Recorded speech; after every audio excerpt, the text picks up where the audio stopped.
Oh no, not happy Friday. Good Friday. A good Friday for all. See today. Wait a minute. Why did they call it? It's Good Friday, but wasn't it a bad Friday at first?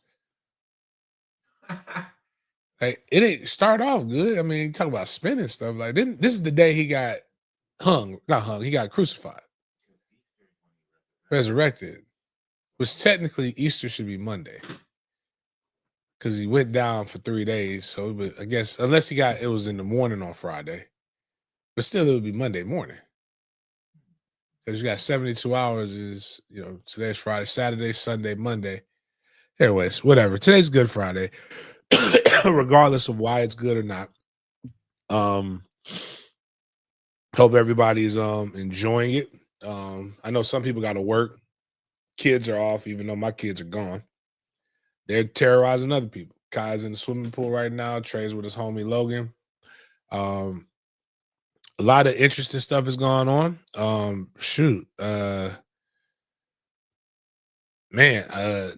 know we're gonna get into it. We're gonna start heavy, and in high. I don't know if I give it to you though, Jaden. Did you see the video, the picture of my new crush? If anybody, it's on my timeline. It's a young lady with an AR. But we'll talk about some we got to get the we definitely need to get Mike. We got to so Miles, make sure we get the mic jack audio tuned up. Jesus, don't know what that was, but okay.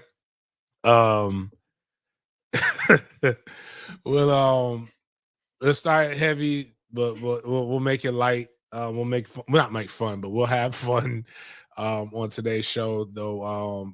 But I will go ahead and start off, even though I know we're going to address it. A moment of silence, or please pay your respects to the people who the young people who were affected by the tragic shooting on Florida State's campus, and just. I've never been one of those people who believe social media is the devil. I'm starting to believe it. Like some of y'all, they need to go back to how it originally started. You had to at least be smart, or some kind of smart to have it. Like Facebook started out, but made this trend popular when they made it. You had to at least have a college email to have it. The minute they let everybody else get into Facebook is when social media went downhill. Because a lot of y'all were not meant to have platforms. But we'll get into a lot of that here in a little bit. But I don't really have much intro outside of that. So let's go ahead and start off with this prayer, if you would. You already know what time it is, dog. Thank you, God, for another day. Thank you, God, for another day. Thank you, God. God is great. All the time. All the time.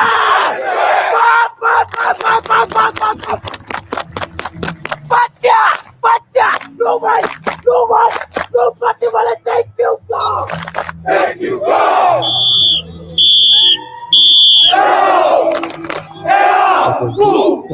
Go. Oh, well, all right, what we got, Jaden?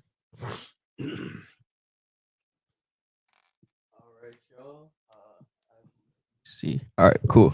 So, good morning, everybody. Or good Friday, actually. Friday, April 18th, here for another episode of Big Games B.S. Talk about the good, bad, and all the BS in sports. Today, what we got to talk about first thing is mentioning the tragic shooting. Just touch up on some of the details involved in that. FSU's campus. Talk about a football transfer and a recent basketball acquisition we got. Then we're going to transition into some transfer portal news, break down Charlie Ward's new contract with FAMU as a head basketball coach, talk about this Fran Brown video going viral, NCAA rule change, Nico Iamaleava, Prime's opinions on Shador's and Travis's jersey retirement, and the one and only Lee Corso retiring. Next, we're going to transition into the NFL, talk about teams who have never had a number one pick in the draft, get into some player details as well. Then we're going to transition into Big Games BS, where we talk about other popular culture events. So we got our BS or Bustin' segment with some baseball teams. Then we got another baseball topic to touch on. We're going to go over to the West Coast and we're going to discuss Too Short. And then we're going to talk about some down south rappers to finish out the show with our OG Wildin' segment. And yep, but first things first, let's get into the deep stuff. So yesterday there was a active shooter near the student union on the campus of FSU, and this is one of the techs FSU alerts. I think they had 7 alerts yesterday, so this was one of the first ones. I think this was the first one. So quote, an active shooter has been reported in the area. The student union police are on scene or on the way. Continue to seek shelter and await further instructions. Lock and stay away from all doors and windows and be prepared to take additional protective measures, unquote. So we later found out that the gunman ID'd was a 20-year-old named Phoenix Eichner. This is him right there. Eichler. Boy. And then he's the son of Leon County Sheriff's deputy. She don't look any better too. And the sheriff says the shooter, quote, unfortunately gained access to one or more of her guns. There was around 30 shots fired. It was an AR style, and then he had a pistol. And that was the AR was his mother's gun. I know that. This is the picture of both of them right here. And during the press conference, one of the representatives from the sheriff said he grew up participating in like the sheriff's programs. So like he was around all the sheriffs in Leon County. They're familiar with him. Obviously, that's the son of a deputy, so they had some familiarity with him. But FSU, they knew what to do in times of a scary situation. So members of the athletic department, including the AD, Michael Alford, are out at the baseball stadium, Dick Hauser Stadium, cooking up hamburgers and hot dogs for the students. They've cooked 600 hot dogs and 500 burgers yesterday to try and ease some of the scary tensions on campus. And there was 2 dead students, 6 injured in the case. I had friends on campus, one in the union. He had to walk past one of the dead people. And my girl was on campus, but she was a little bit far away. So my homegirl was in the classroom for like 3 hours.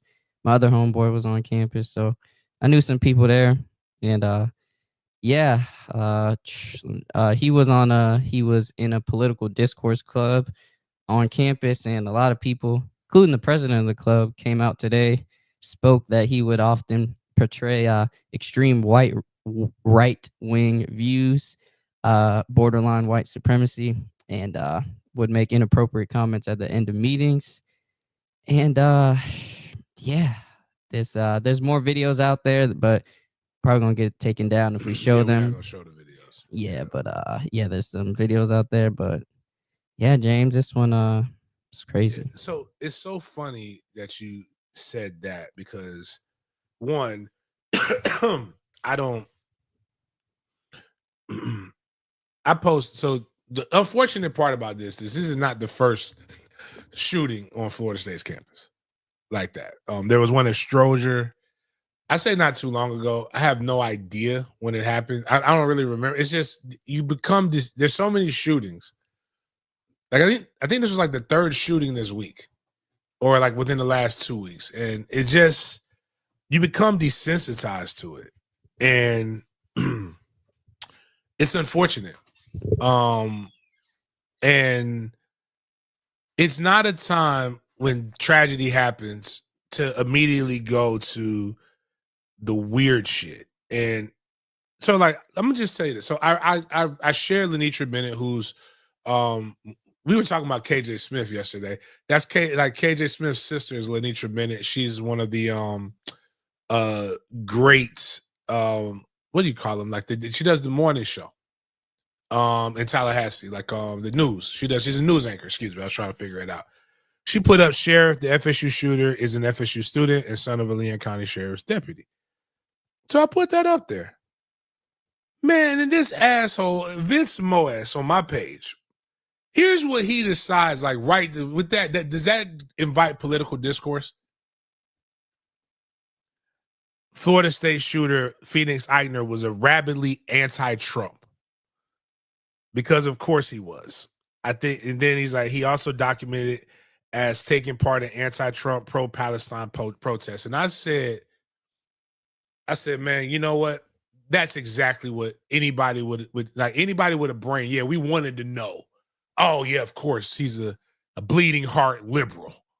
Like, no, man, nobody gives a fuck about that shit, man. Not at this time.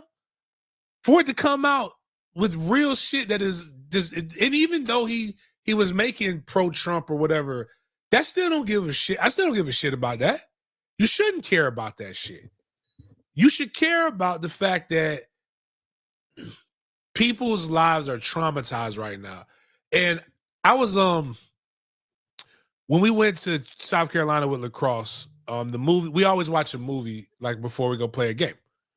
And the movie was, well, one, if you've seen one Jason Statham movie, you've seen them all, right? Like the working man is literally the beekeeper. And I was just sitting there, and for the first time in my life, I sat back and thought about it. Like, you know, I was looking at Bad Boys 2 Bad Boys for Life the other day. In the process of trying to solve one crime, how many crimes did they actually break to save that one crime, right? You know, people are dying, they're breaking property, but also they never talk about that. Everybody just goes back to their lives. Like they didn't just witness the most traumatic events that ever happened before. Like, I want to see a movie with some realism, because here's the fact. And, you know, Jaden, you know, your girl was probably just scared, rightfully so, because you said she wasn't around that, right? Nah, she was by like the sweet shop over there, if you know where that's at. By because this across was Landis. okay, yeah. So she was, yeah, I know where she was at. Not far, but not close. But my homeboy was in the Union. But you said your homeboy walked by a dead body. Yeah. I guarantee you he'll never forget either what it looked like, what he smelled, what he felt during that time. The people who are getting shot at, when you get shot at, you don't forget about being shot. You don't forget about what it feels like to be shot at. And because of these things, I'm always like, hey, man, let's just chill with some of the bullshit for a little bit. Like, chill with your dumb shit. Like, right now, people are trying to heal. And I keep forgetting. Like, so even in all of this process, with all of the shit that I got going on, it's a, like, I will no longer be going to Tallahassee, Florida on a Thursday. Like, if it comes down to a Thursday, I'll never go to Tallahassee. I'd say all the bullshit that's happened to me the last month has come about a Thursday in Tallahassee. I was supposed to be in Tallahassee. And I didn't think about it till everybody kept calling me. I'm like, why are y'all calling me? I live in Jacksonville. And they're like, well, and then somebody finally said, well, just in case, you know, maybe you were there or somebody you know. I said, I don't know. Oh, shit. I just sent my quarterback to Tallahassee. Like, Knox was there. My white stepson. I said, oh, shit, let me call Knox. And call his granddad. He's like, oh, we're good. We're over it. His granddad's so cool. Such a cool old white man. He's like, we over here at Madison Social. And I was like, okay, well, cool. Get the BLT dip. And BLT dip's amazing at Madison Social. But like, just to even hear you say that, Jaden, like, I just can't imagine. And I'm remembering walking some of these places, even though the union, I don't know what the student union looks like now, but it's more enclosed now, right? All enclosed. So like, and that's where did it happen, inside of it or outside of the student union? It happened outside. So okay, so I'm trying to. So probably more over there by where was that? The Williams the Williams building? No, it's mostly by the College of Business and the Moore Auditorium. Gotcha. Because that's what we like, that is the union. I just assumed that was they redid that, so they didn't redo the Moore Auditorium. Nah, it's still That it's shit's still old. It's still- They have it's still old in there. I remember having happy story of the Moore Auditorium. Is everybody knows the King, right, from the Burger King commercials? So that was brand new around 2003. So apparently a kid who I had macroeconomics in the Moore Auditorium, and my professor would told us like the first day, is like, listen, I'm damn near blind. If you sit all the way in the back and you raise your hand, I'm not gonna answer it. Because it wasn't like Ruby Diamond, but it's like 300 plus people can sit there. And like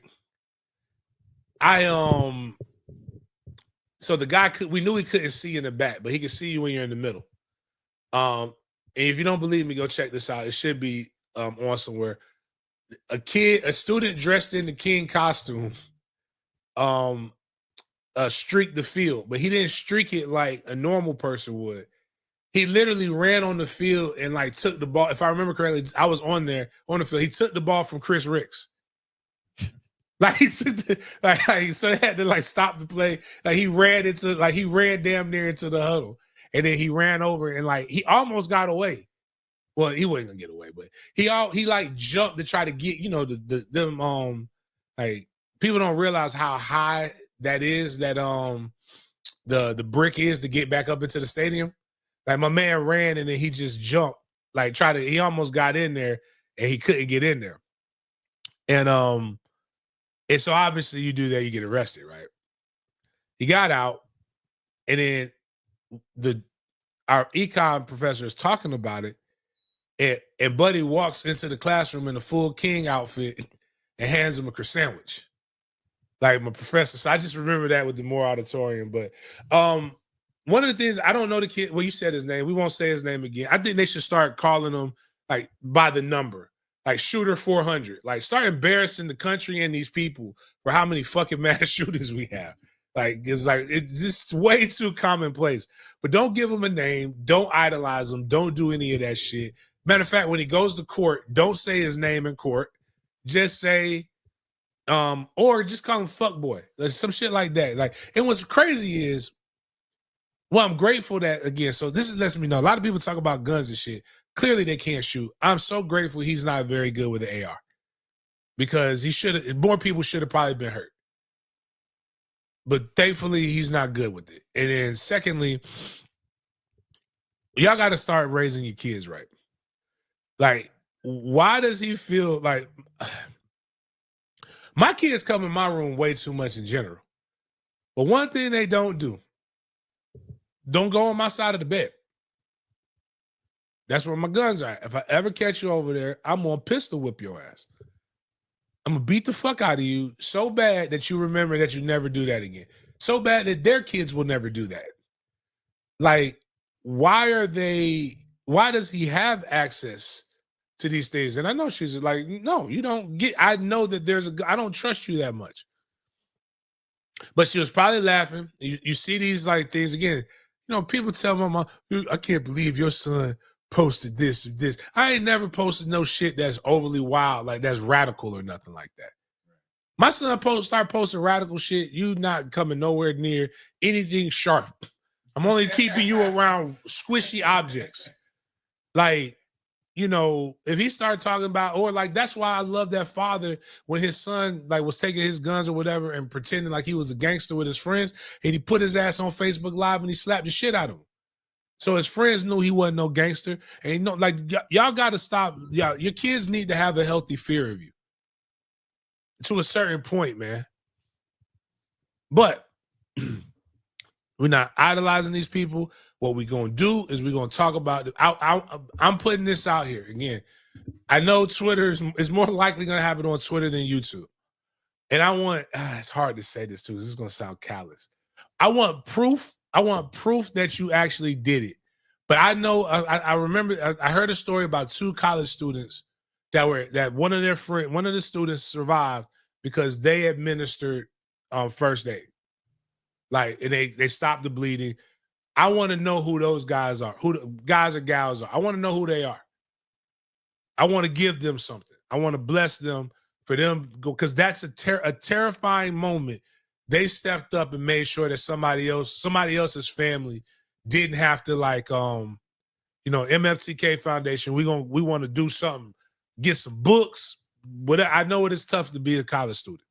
I want to I'm gonna reach out to Mike Alford. I'm gonna say whoever those people are, if y'all know that, y'all put it out there, put the word out on the streets or whatever. That Big Game is looking for those guys.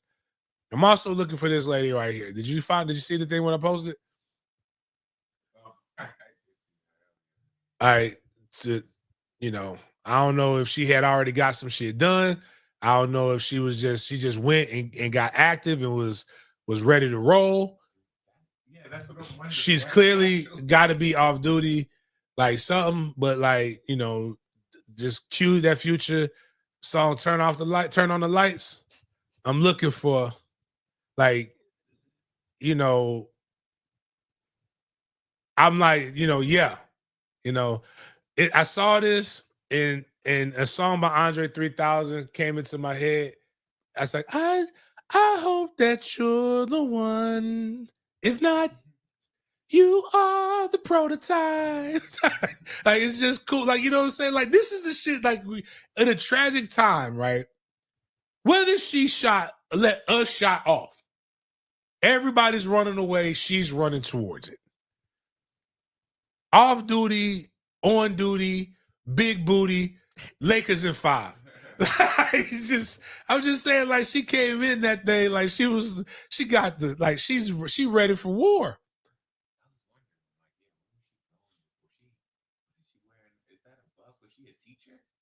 I don't know what she is. That might be a jacket that just looks blousy because of the vest she has on.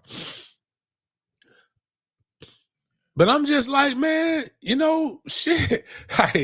The Kevin Hart thing where he jumped into the girl's arms and she was pointing like, I'm protected. That's like, I feel safer knowing that she was there, man. Like,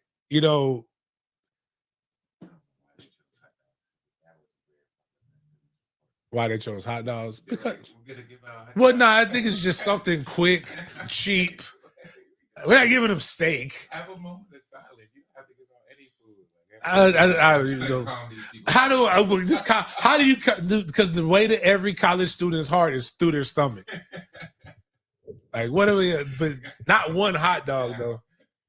Give them something to eat quick. Hey man, chill out, bro. Chill out, man. Also, yeah, man, that's crazy. Like, go back to the pic because she got, she's hella coordinated right now. Yeah. So those are first string shoes. Like those aren't like regular tennis shoes.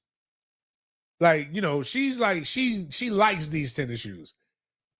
And she sprung into action with the shoes that she liked as a black woman. So she probably has that close on hand. That's what I'm saying. She's one. She won because I made a statement too, and I understand where other people. I said, this is why I always carry. Right. And they're like, I would love to do that, but Florida State. I am fully aware of the laws on public school campuses. I'm also fully aware that if I'm going to beat a charge, that's the charge I want to beat. I don't want to beat life support. Like, and I wasn't talking about, but the crazy, because a pistol, the thing about having guns, right? Actually, not MC Hammer. My homie Too Short was talking about this with Pop. You said we talking about Too Short later? So you'll hear Too Short talk about this. The problem with a lot of y'all is social media has given you this veil of secrecy and that nobody's going to go. Yes, I own guns. You'll never know where it's at, or I don't flaunt them. I don't flash them. That's asking somebody to test your gangster. And I don't necessarily want to get my gangster tested. But I'm not finna just go up there and like some of these guys be walking around and here's my gun. I'm gonna show them how tough I am. I'm gonna let you see my 6-shooter on my hip. No, the shit is there for me. It's not there to be seen. It's not there to brag about. I'm not flaunting it. You would never know unless a situation like this happened and I got to get out of it. Too much going on. I have 2 sons. Well, one is like, I don't think my oldest, I think that's technically private property, so I can have my gun there. I'm not taking that shit in and out of my truck to go pick my son up from school and do all this other stuff, man. Like, too much shit gonna happen. Like, I gotta go pick him up. I gotta take it out of my car. Then we gotta drive a couple places before we come home. What if I need it? I'm just not gonna go around broadcasting. Now, it's kind of hard to hide an AR-15 or an AK or my cool guns. But the cool part about this is she didn't pull that bitch out for self-defense. She pulled, because those are not self-defense weapons. She pulled that bitch out to play offense. She came to hoop. and I love that. Like, these are the stories that we need to be talking about. Fuck boy 400 or school or shooter 300, and talk about, you know, the people who are out here. And what's wild is the great part about YNs, and people love to talk about how YNs are so dangerous.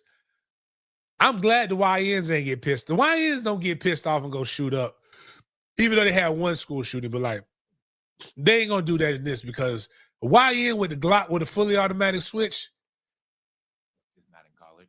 Huh? They're not even there. They're not in college. They're graduating the streets. Typically, when people are like, "Oh, look at black violence," look, she had it. Look, she went to her car and she has a vest full of fucking ammo. Like, she has like, if you see put it back up there. You don't think there's ammo in that whole get up as she's walking, and they take a still shot of her. Like, hell, my AR under my bed does not have the clip in it. It's not in there. Like, that's not how we carry those things. Like, that's how you get that shit jammed. It get dust and all kind of other bullshit in there. So, like, I know some people were talking about that, but like, hey, but anyway, as I was saying is, black people typically kill the people who get killed by black people, typically outside of an innocent victim that happens sometimes. They're in the game together. So, anyways, I'm saying all that to say is, if she doesn't and she's foolish, then she's my type of toxic, because she ain't walking away from the situation. She walking toward the situation. So I know that thing fire too. Because crazy women, I'm not saying all women with good vagina are crazy, but all crazy women have good vagina. So, I mean, shit. Listen, bro. Say what you want. I know the good guys with the guns weren't running toward it. Did you see the picture? Now, we can't show this clip because I don't know if people shot, but we got to get our FSU PD in better shape. I saw a couple of them running, and I'm like, man, I do not feel safe right now. All right, you guys are a little, yeah, like it looked like that little trot got them a little winded. Like, we gotta, like, yeah, they were there. Like, we know who got the hot dogs. So, but yeah, yeah. But all that being said, my heart goes to the family,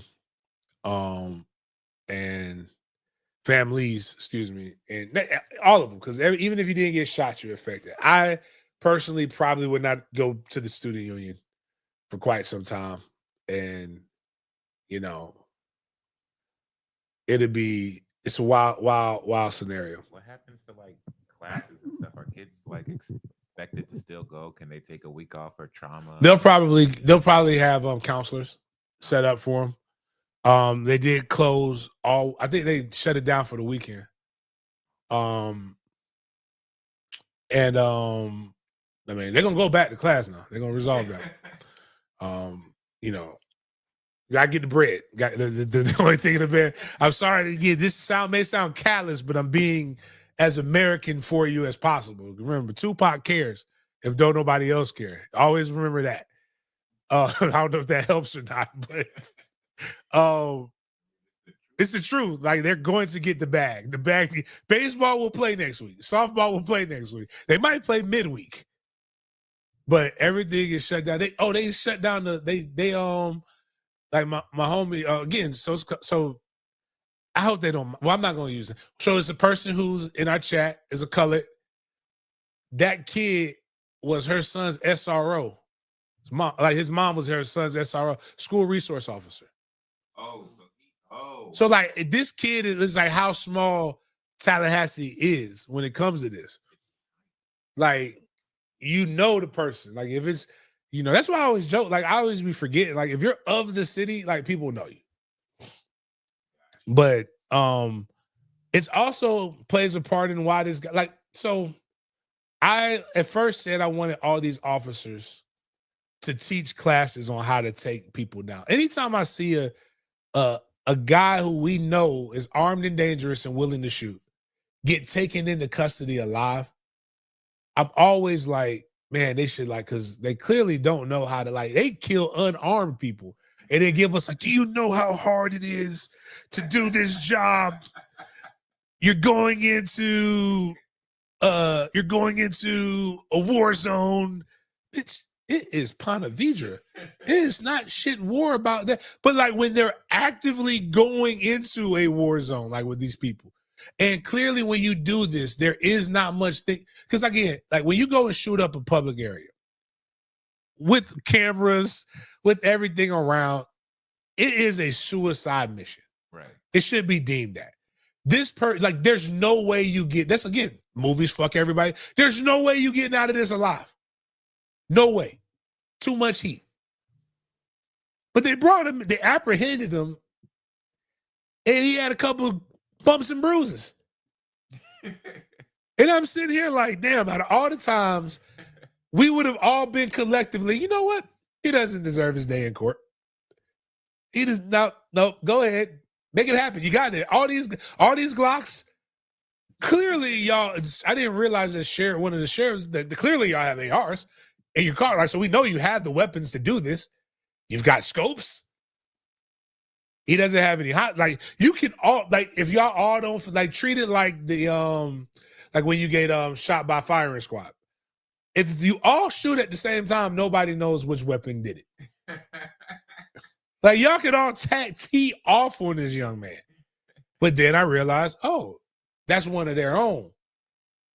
So they're not finna do it. You know the kid, like the family, you don't want the mom. You so worried about the mom suffering that you forgot about everybody else that he caused to suffer.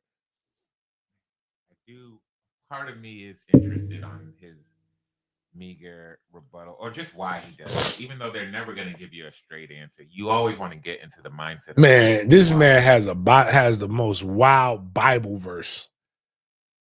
Like, that was, like, let me go find it again, because I had to mute this thing because I'm gonna end up cussing this. You got it. Like, yeah, I mean, again, this is when people get mad at me when I was saying violence is spiritual. You are my war club, my weapon for battle. With you, I shatter nations. With you, I destroy kingdoms. And then that smile lets us know. Like, I feel like I know 5 kids that look just like that. It do, God, like, again, God do be having them. Nah, shit, that's wild. You wild for that. You wild for that. You wild for that. You wild for that. You mad wild for that. Everybody can use it like poetry in the Bible. It doesn't matter what. No, you can say you can flip it however you want to. I'm not saying that, like, but like, they always play. But here's the crazy part: people say Islam, jihad, Sharia law. Yeah. Like, they'll find an obscure verse like the Bible ain't, like, God wasn't out here, like, like God wasn't like, since everybody want to be soldiers. Let's see who will go to war. Like, God was like, that thing is saying some shit, some bars in that book, boy. Whole wars. they've enslaved entire people. Like the rationale for blacks in slavery was we are sons of Ham. But then they'll say that the New Testament washed away the Old Testament, but we are sons. I don't know, man. I'd be so confused at the stuff. Like all the gay shit that people would be defending, that like why you don't have gay shit is in the Old Testament. But then they tell you that the New Testament is like God dying for our sins, like took away the law. But then they be mad. Like I said, people be picking and choosing. This shit be confusing. But I'm not saying that it's the Bible's fault. Dude, that's actually, man, I'm gonna tell you the truth, Bob. It's a book over there on that shelf, dog. 12 Ordinary Men, dog. I'm telling you, man, read it. Some things will change. Like, even if that book of fiction was real, it is some things in there that just add up, bro. Like when you read, like, man, I'm reading like a Hebrew translation now. It's crazy. Bro, the 12 that they just be making the seem like Jesus was walking around praying and going sprinkle on people, like, dog, because some of the stuff don't add up. Like when you think about Peter, somebody comes, we're here to arrest you, and Peter just pulls out their version of the 9 real quick, slices my man's ear off with no hesitation. Right. What Christian you know right now about that life like that, if that's what we're supposed to be like? Different times. Unless you read who these people were. They were fishermen, carpenters. Right. Like they were man's men. Like what fishermen you know don't curse? What person on the water you know don't curse? Right. What person that work with their hands? Like again, like when I heard somebody say this, Jesus was a carpenter. But all the pictures of him with long hair, with a sheep over him, skinny and petite. What carpenter you know skinny, dog? Like what person you know work with, like build them bitches is jacked, dog. Jesus had 4 arms like Papa. Jesus probably looked more like Greg Jones than anything else, dog. Because then it makes it make sense. Think about, okay, so they got Jesus looking like Michael Jackson. If Michael Jackson just come into the house and start flipping over tables, are you gonna be afraid or are you gonna laugh? I'm gonna laugh. Now, Greg Jones coming in this bitch and start flipping over tables and yelling and screaming, I'm going to get the fuck out. They have like a thing on Amazon or whatever. They're reenacting the Bible. And when they do that scene, Jesus has a whip in his hand. He's flipping tables over and cracking the whip. I'm saying, dog, MLK preached nonviolence, but he had a pistol on him. He wasn't stupid. Like the things that they tell y'all, again, my bad. Close the door. Close the door. I need to get my ties. Anyways, man. So just again, it's sad. I do know they're gonna go to classes. I hope these kids can function. And just the only thing I can tell people, and it doesn't change the feelings, is statistically speaking, you have a better chance of winning the lottery or a rocket hitting you than you do to actually be faced with physical violence. It is such a low number. Don't let social media and agendas make you believe that the world is just that dangerous and scary. It's like minuscule when it actually happens, unless you live in certain neighborhoods, which most of y'all don't. So yeah, fuck, sad though, sad, terrified. I'm assuming they didn't have practice though, right? Yeah, I assume. Yeah, they need to shut that down. Oh, thanks. Yeah, some of the students at FSU, they was involved in the Parkland shooting too, so they got a double dose of school shootings, and yeah, some of them what? Some of them, yeah, there was a shooting at an apartment complex last week too. Parkland. When they were in school in Parkland, they were at that one. Then they No go to fucking way. Yeah. Yo, but I'm saying apparently there was a shooting at an apartment complex yesterday too. Yeah, and then there was one last week. Like, so but that was like not the same. That was just like normal everyday, I think, robbery, like ignorant shit. Like, I don't think it was just a person mad they just want to shoot up an apartment complex. That was targeted. Yep. So we're gonna transition to some football now. Got some transfer portal news.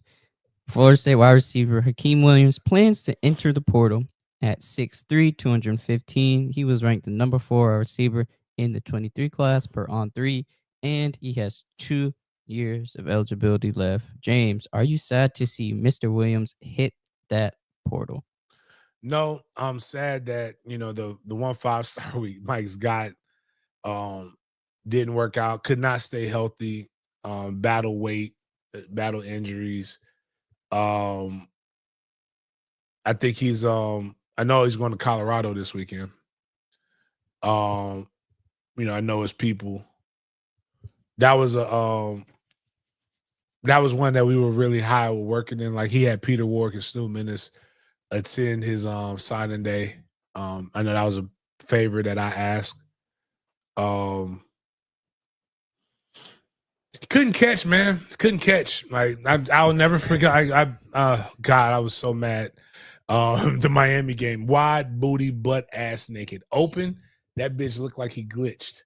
Like, he jumped so early, and then like the ball was there, and like he just dropped it, man. Like, that's why I just such a talent. I hope he I don't wish no bad for him, but I'm shocked that it took this long. But I do know this, man. I told y'all, but we talked about the number 14, the JUCO kid that just came here that entered the portal. Tim Harris ain't playing. Tim Harris is gonna get that room the way he want that room to be. So, yeah,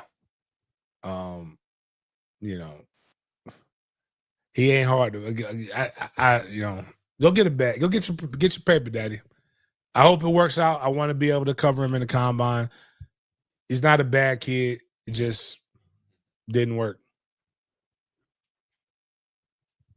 Next, got some basketball news. Florida State has landed Cam Miles, a 6'2" guard from IMG.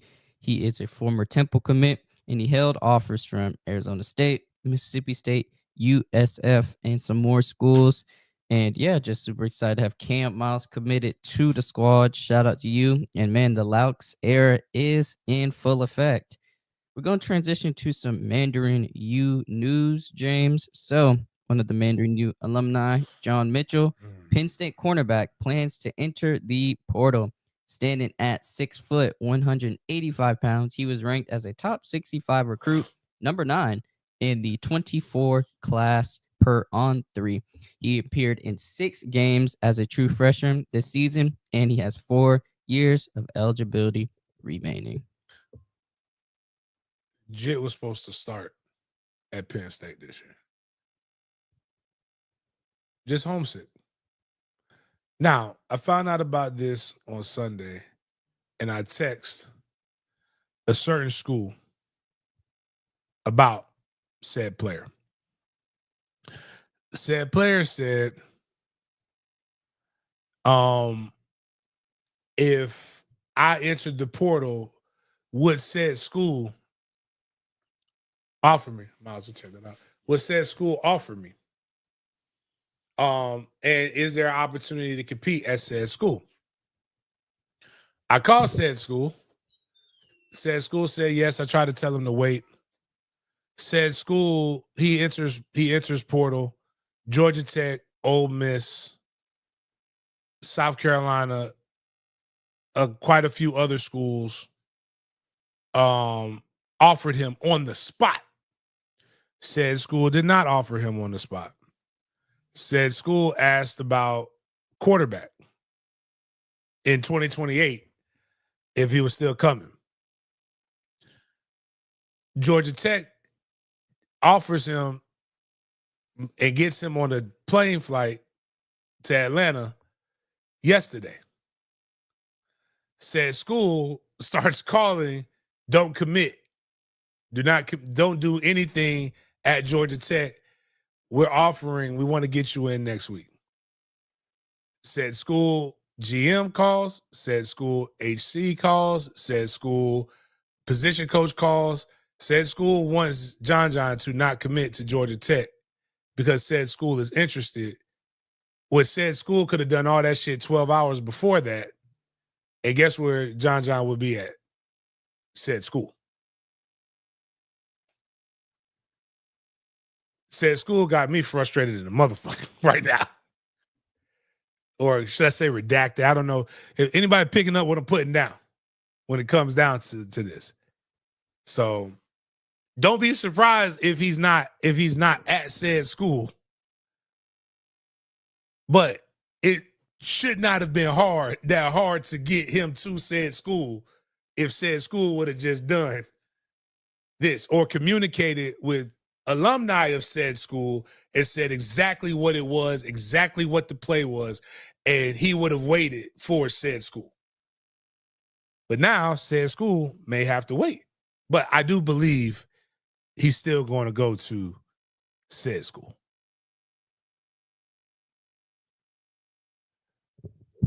Next, moving on from John Mitchell, we're going to stay in Tallahassee with some contract breakdowns of Charlie Ward's new FAMU head basketball coach contract. So we got it right here.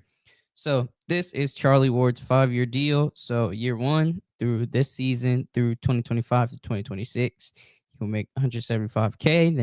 Then the year after that, 185, 195, 205. Then on his last year of the contract, 215, totaling 975 bands over 5 years. And this is his buyout clause. If he leaves with 12 plus months left in his contract, $200K to a Power 4 school or Pro League, $100K to a SWAC school, $50K to any other non-Power 4 school, parentheses, not in the SWAC. So this is our money moves segment of today. And the question that off-script vids posed was, will the FAMU Board of Trustees approve this, prove these numbers right here? So yeah, shout out to Charlie Ward. Shout out to the FAMU basketball program, and I hope everything works out for the program. They get to go back to the NCAA tournament. We talked about this on the show the other day. I don't think they have to worry about Charlie leaving. Charlie operates from a different code, and he's a little older. So, and I think FAMU has an uphill battle, but I want to first and foremost start off by saying shout out to Angela Suggs. That's the athletic director at FAMU. Should have been the AD in the first place.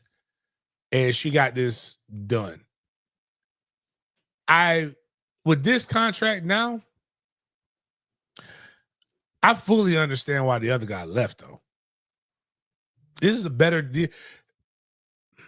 This is a better deal than what the previous coach was offered or was willing to settle on originally for a coach with absolutely no college experience, no college coaching, like on any assistant, any of these different things. I'm not saying Charlie can't coach or Charlie won't be successful. I'm just saying this is a lot of money for a guy that you don't have any inkling that he can do this. And I want my blacks, and I want my whites that are here. I want us all to come together, and I want you to listen to this. The best basketball coach at FAMU's recent history was Mike Gillespie. Now, Mike Gillespie's problem was, he fell in love with some black cooter, and he didn't know how to let it go. And he got fired because he got arrested for stalking. Oh, but he got off and never came to it. But the bottom line is, that's the last time FAMU went to the tournament was with Coach G. Now, in order for Coach G to get that job, he coached at Tallahassee Community College and brought in numerous JUCO national championships. Like, we knew he could recruit college. We also knew he could coach college because he coached at a high level on the JUCO side. FAMU has been struggling to find anybody since then, and this last guy had some success at the NAIA level and went over and took a job at Grambling for more money than what FAMU was going to cost. That total contract would have cost FAMU $350,000, if I'm correct, because he was $150 last year. And if they would have just done what they were supposed to do, it'd have been a 3-year, $350,000 contract for a guy with college experience recruiting, college experience coaching, college experience winning. I would feel a little more comfortable if Charlie got the same offer, because you know what you're competing with Charlie for? A fucking high school basketball coaching stipend. I can promise you it's probably not even the taxes that are going to come out of the check for Charlie right now. So it's one of those things when you overpaid for a market that wasn't saturated, if that makes sense. But I will say it is a competitive salary. It makes you look really, really good. And I'm just saying, I hope it works. And I hope you've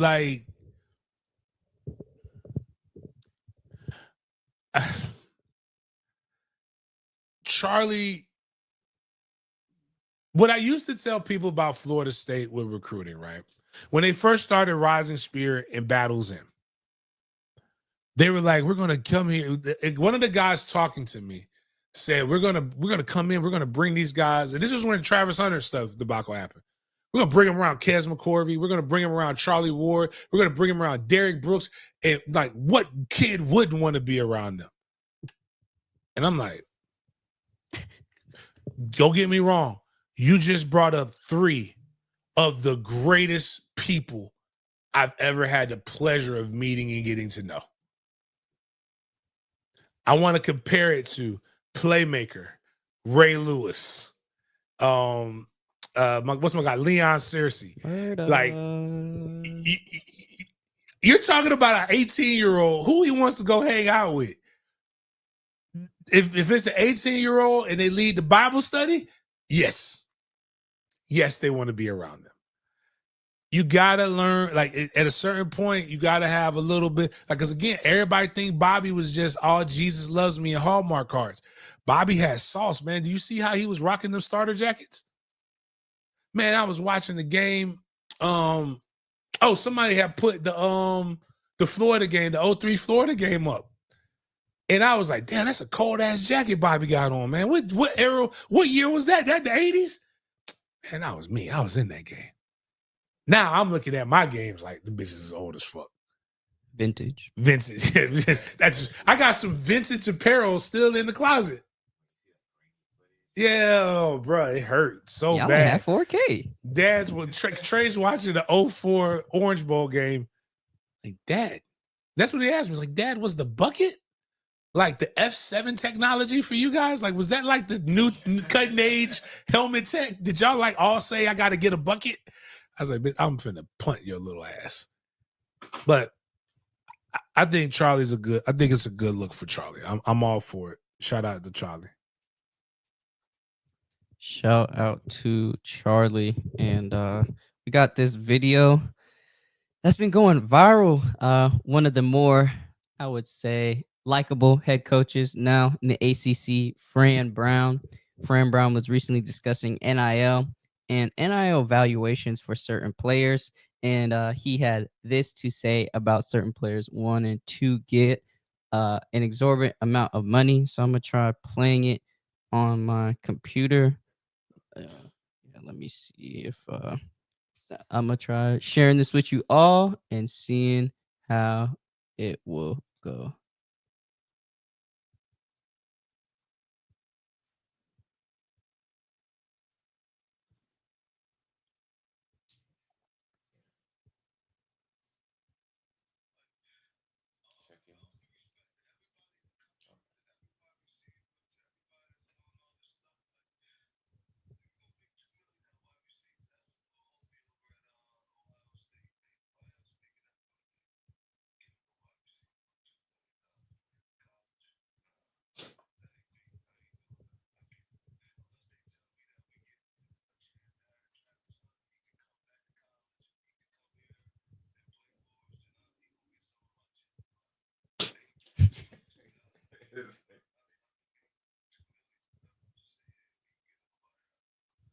He talked about, you got the thing where he talked about the transfer portal.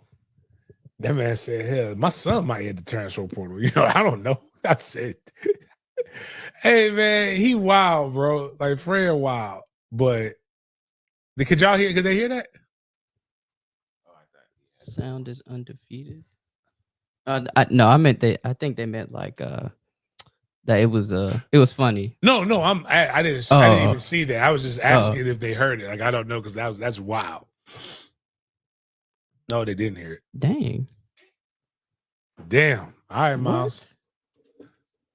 Miles is up. Hold on, give it one more. It was so good, I'm willing to listen to it again. It's the voice, and I'm trying to, like, it's not a Camden accent. It almost sounds like West Coastish. And I think it's the little homie part. That's the little homie in Ohio State.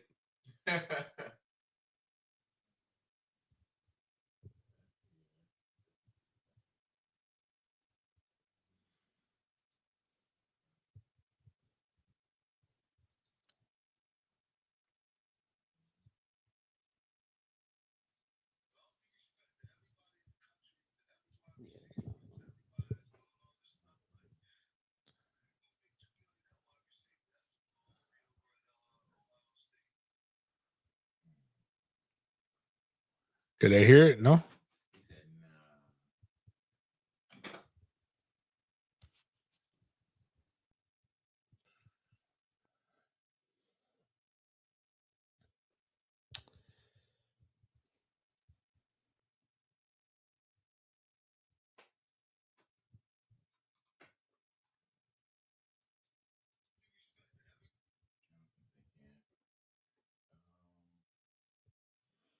We gotta get that fixed. I'm gonna try.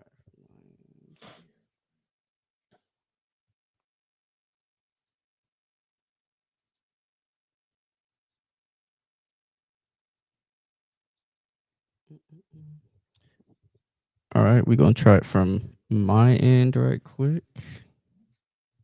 Let me see. Over there looking like, I don't know, man, he looking like the Punisher, like the black. No, he looking like a black mafia person. All right, let's see what Fred talking about. All right, let's see if this works. With all due respect to everybody in the country, to every wide receiver, to everybody that's doing all this stuff, like, if you want to make $2 million at wide receiver, that's the little homie over at Ohio State. Ain't nobody else making that money. Giving no wide receiver no $2 million, man, in college. Nah, that ain't me. I ain't doing that. I can't do it. Unless they tell me that we get a chance to have Travis Hunter, he could come back to college and he could come here and play for us, then he gonna get some of my check. But I ain't paying nobody $2,000 this year. Not to me. $2 million, whatever. I just say, yeah, we ain't giving nobody that. You know what? I claim racism. You could have said it. He could have said the loud. You could say the loud parts out. You can say the quiet parts out loud nowadays. He's not paying a white wide receiver $2 million. Because that's the receiver's white. He nice though. But that's wild. Yeah, that boy Jay Smitty, he's like that, and he shifted the needle for the market. And speaking of shifting the needle, this QB has been in the news the last 3 weeks, it almost feels like, and he's trying to shift the needle himself. Who that is, you're wondering? That is Nico Iamaleava. So some news came out that former Tennessee quarterback is expected to transfer to UCLA. He started 14 games and helped lead the Vols to the playoffs last season. Per Sheena, shout out Sheena, she said, per source, new UCLA QB Nico NIL deal is under $2 million. I saw it was around $1.75 million, just to be a little bit more exact. But shout out Sheena for the information. And yeah, Nico is reportedly going back home, back to Cali, as Big said. He's going back to Cali. And yeah, you're getting that $1.75 million NIL deal to be the Bruins starting QB. James, what do you think about Nico going back home to California, playing at UCLA, hopefully turning that program around? My boy B-Mac called it on Sunday. we had a Spaces, and he literally said it's going to be a team desperate enough like UCLA that will take him. And I need I need people to, they're not Sheena per se. Everything is speculative. I don't know how much this kid made. Maybe he made that, maybe he didn't. But I do know this. He is he making more than everybody else in this chat. And most of the people commented on him. And more than most people in the pros. And it's not taxes. Like I need people to realize this is 1099 money. A lot of people who live in Cali use Vegas addresses. And Vegas taxes are lower than Florida. So like you're not really dealing with a lot. Like trust me, these people got top of the line folks, man, to worry about this stuff. I wouldn't even worry myself with any of this shit. Now, what's ironic is, do you know who UCLA's quarterback that was committed to them most of last year that flipped and went to Oregon? Dante? No. Yeah, another, wasn't it Amana, or was it Cal? Wasn't it Amanatapia? Or his brother was committed to UCLA, or cousin, or what family was committed to UCLA at one point, and then flipped to commit to Oregon. So it's a wild thing. But I don't know what his brother's name. I just know somebody posted a graphic the other day. I mean, and I was like, wow. So his brother's Dante? No. Dante is black. Like he was a quarterback last year. Oh, so at UCLA. It might have been a couple years ago then. It was something with it was his brother was committed to UCLA before he committed to Oregon. Oh, okay. And now he's good for him. I don't hate the kid. I think the kid made a bad choice. But I mean,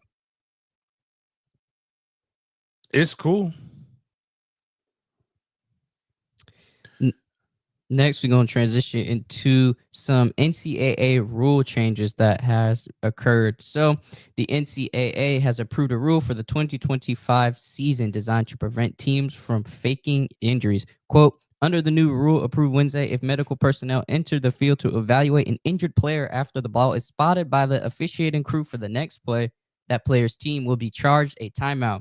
If the team doesn't have any timeouts remaining, a 5-yard delay of game penalty will be assessed. And they're calling this the Lane Kiffin rule because Lane Kiffin and a couple other coaches have been alleged with faking injuries to stop their opponent's momentum. So, James, I ask you, what do you think of this proposed rule change for the 2025-26 season going forward? Yeah, I don't really know how I feel about it. There needs to be something done to it. I just feel like there's some real injuries that do happen in all of this stuff. But I get it. It does get annoying when you're trying to go up tempo on the offense and the guy goes down for one play, looking like he got shot by a sniper. And then after he hobbles off, needs help, needs the blood of Jesus. They do the little Mr. Miyagi karate chop on him, and he's ready to go full speed again. I would just say that they should. I will argue a better rule would be is if I have to slow you, if this slows me down, that player can't come back in on that drive. I think that would have a better, because I don't think it should. 5 yards could completely change the game. Like, what if it's 3rd and 5? Like, just take him out for the rest of that drive, and if it's a good enough player, it would affect you.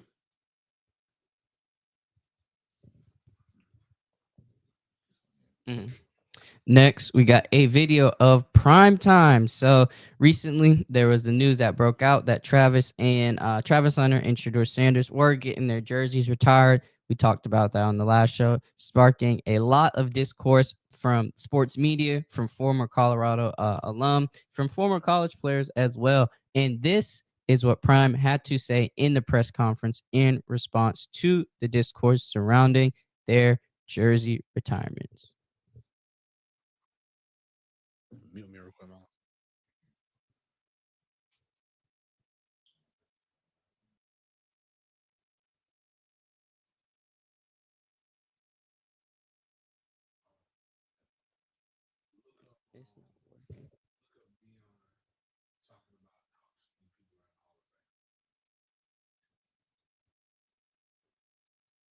Yes.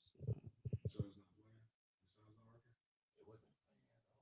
It was playing. It was on this screen, but you had just pushed was playing.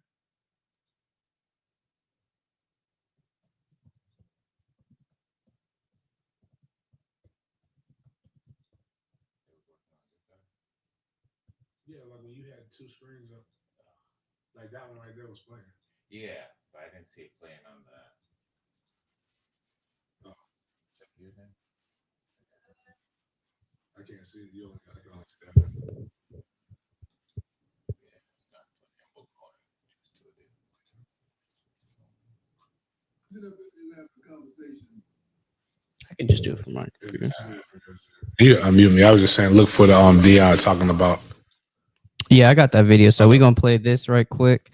Let me make sure I got it shared. So yeah, enjoy the video, y'all. Let me unmute.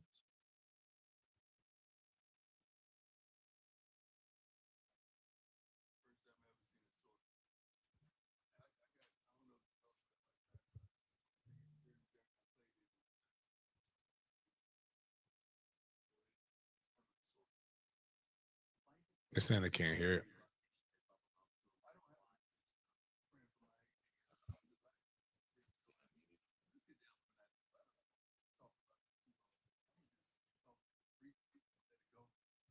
Oh, it says it's muted. Jaden, can you unmute yourself?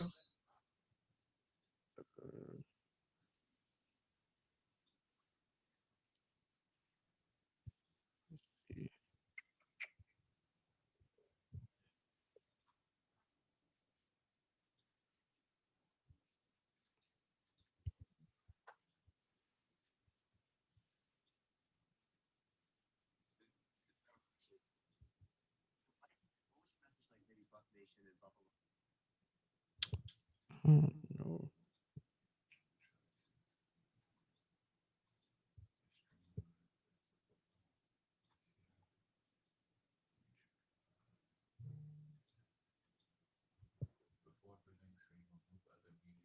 I gotta remove it.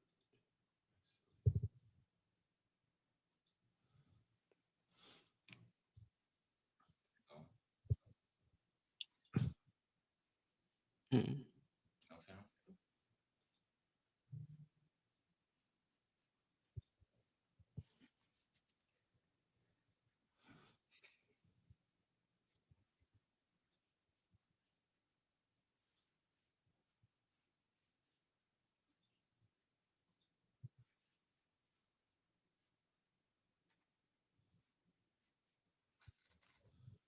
Yeah, hold on. It's not No. playing still, right? No, it's because you would have heard it like there and here.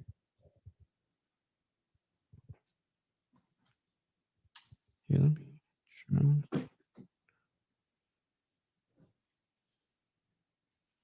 Expeditiously. Hold on, I'm about to play it. I'm just gonna play it.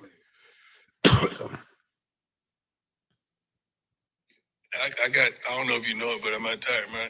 I think every jersey during I played in is retired. So I'm pretty familiar with this. So it's never been sore. Why do you think that? What was your message like? Maybe Buff Nation and Buff alums who are. I don't have a message. I'm praying for my AD. I love him to life, Rick George.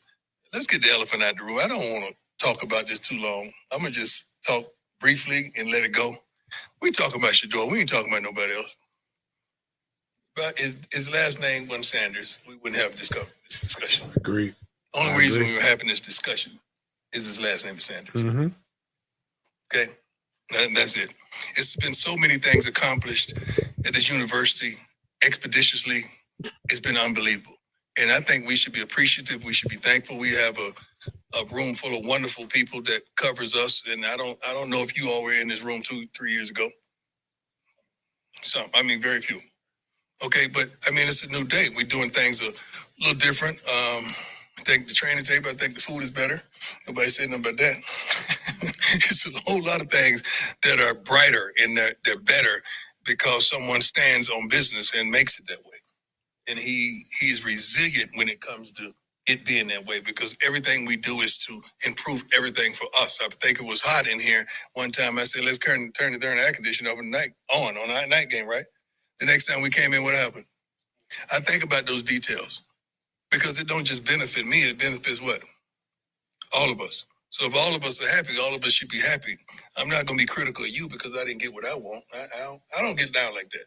And the root to all of it is personal. Sometimes we got to get out the way, man, and just be thankful for our people, others. I'm going to just talk. Love that neighbor that's self. That's what the Bible told me. We talk about Shador. If we love that neighbor truly, we wouldn't have a problem with nobody else. His last name wasn't Sanders. Because this should be a big honor for him, and yet it's being met with this. He don't care. Let's get this straight. He's a Sanders. He don't care. Okay.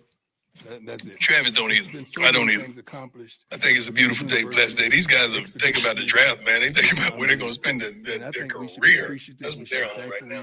But we're thankful that Buff Nation has been gracious. They've been wonderful. I feel like we have the best fan base ever. Especially over the last 2 years. I can't comment before because I wasn't here. So it's hard for me to attach myself to something that wasn't, because I wasn't not here. But the last 2 years has been phenomenal. It's going to be a better place. That's why I call it home now. I get mail here. I don't know if y'all know it or not. Hey, Coach. Everything we do is to improve everything for us. I think it was hot. Yeah, that was bad. That was bad. On our night game, right? The next time we came in, what happened? I agree with Deion's 100% right. Because it don't just benefit me; it benefits what? Deion is 100% right. All of us are happy. All of us. The only reason this is a story, the only reason we're talking about it because he's a Sanders. If his last name wasn't Sanders, he wouldn't be getting his damn jersey retired. Nobody is retiring jerseys for a quarterback that went 13-12 during his tenure there. Did not win a bowl game. Did not win a division championship. Did not win a conference championship. Did not win anything of note. When you've got quarterbacks who, I don't know who all, but I know he's not the quarterback that won the national championship. Rashawn Salam won a Heisman Trophy. His jersey's not retired. Cordell Stewart's jersey's not retired. There are a lot of other notable Colorado players whose jerseys aren't retired. And the thing is just he says he doesn't care. Shedeur doesn't care. Travis doesn't care. Leave it at that. I don't care. My son's jersey's getting retired, and y'all gonna have to deal with it. That's really all that needs to be said. So it's hard for me to attach myself to something that wasn't. It's a vain thing. You had all your jerseys retired. You were iconic.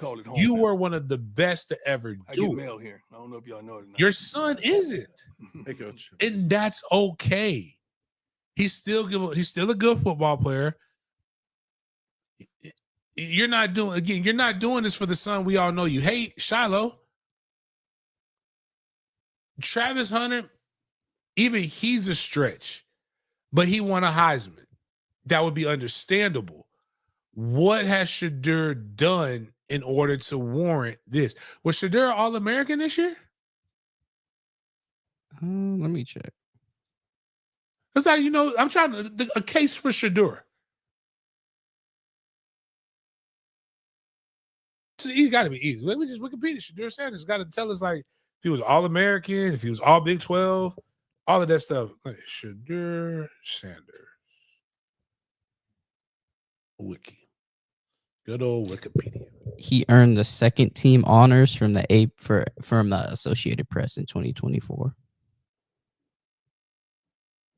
Okay, so he was the Big 12 player, the offensive player of the year. Yeah, Big 12 offensive player of the year. Mm-hmm. But I just wanted to correct you, James. Rashawn Salam got his jersey retired in 2017 after passing away in 2016. Retired jerseys can be a sore subject Not really. That wasn't This is the first time I that ever seen wasn't store. a retirement I, for I, the got, right I don't reason. know if you know it, but I'm retired, man. I think That's what I'm saying. I Like, played in is retired, so I'm pretty familiar. like most of the times, people So get their it's jersey heavily retired. sourced. Like, you know how good you got to Why be is to it- what was the immediately message, like, get maybe your jersey buzzing retired. Buffalo alums who are I don't wondering have a why? When was jersey. Deion's jersey I'm praying retired for at my Florida AD. State? I Was it love in him for '90? life. Rick George. Let's get the elephant out the room. I don't want to talk about this too long. I'm gonna just talk briefly and let it go. We talking about Shador. We ain't talking about nobody else. Deion's jersey was retired in His last name 1995. wasn't Sanders. It took years for Deion to get his jersey retired. They're saying they can hear the video now. Okay. But you know what? This is us. It's a guy. Well, some weird skull buffs do always say, "When you're attacking a black man, you're attacking a black man. You're picking another day to attack a black man. Attack a black man." What does Deion say about other black men getting into the Hall of Fame? I want to hear what he has to say about Hall of Fames and jersey retirements and things of this. What is Deion's real thought when it's not involving him? That's typically when you see people like actually how they feel about stuff. Do we have that? No, you'd have to do it. Yeah. I just searched for here. Hold on, we're looking for that. It be your own words though. Like sometimes, like again, it'd be like Deion, Stephen A. Smith. A lot of people, they talk so much that they forget that they say some shit that could be used against them. Like Deion believes that the Hall of Fame. When I'm going to pitch that day. I don't want to put words in his mouth because that would be messed up. So like, I'm gonna let him explain it to y'all how he feels.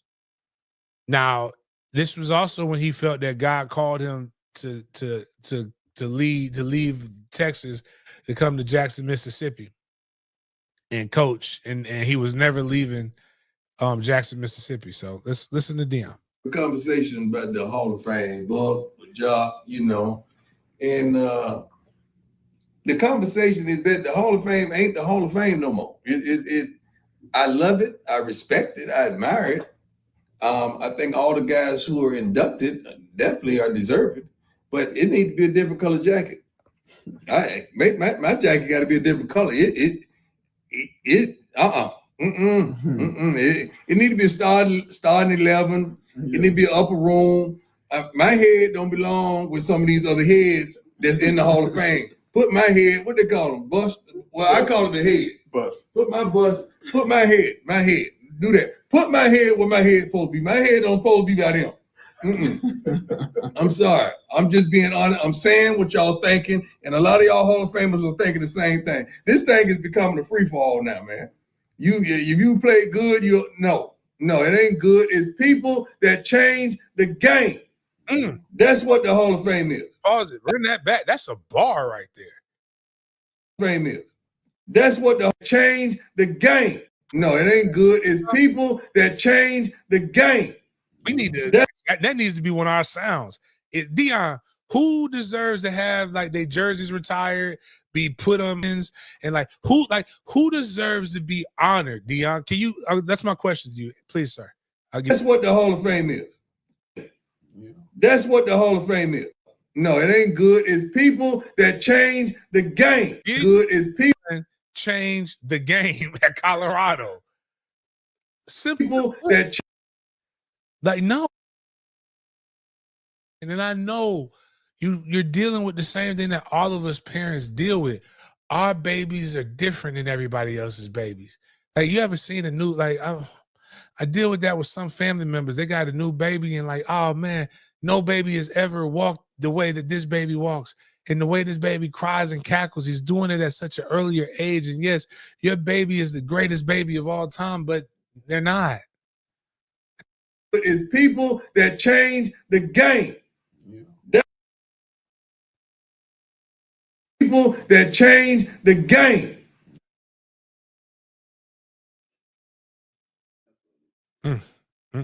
Again, be your own words. It be your own words. No, a retired, like they're not just retiring his jersey, like they're like apparently you can't wear that number anymore. Like, that is an honor. Like, if like I'm good, I was good. I'm not gonna lie to you. I'm not gonna lie. Apparently I was really fucking good. I was not Hall of Fame worthy. If they ever put me in FSU's Hall of Fame, that is because of my work after football. Like, I am not. Bobby said I was top 5 fullbacks, but I would give Lonnie Pryor. He's better than me. There's a lot of other people that I believe were, and that doesn't mean I'm not good. That is an accurate assessment. The number 36 should not be retired because I was a good football player and I made iconic plays. Shiloh may be a top 5 quarterback in Colorado, but is he someone that you're going to remember if his last name wasn't Sanders in 10 years? Only if he does something in the NFL. Travis Hunter, get it. Heisman Trophy winner. Play both sides of the ball, which very few, not very few people have done, but very few people have done with the amount of energy, effort, and the amount of plays that he did. He was dynamic on both sides. Like, there is no reason that you should retire this kid's jersey this early. And again, it is something of significance there. Jaden, when did you say Rashawn Salam's jersey was retired? He was a Heisman Trophy winner. He was one of the best running backs in college football when he did it. He was a game changer. Rashawn Salam was a guy who people wanted to be like. Everybody in the nation respected him. I'm trying to figure out if anybody on that 1990 national championship team's jersey was retired.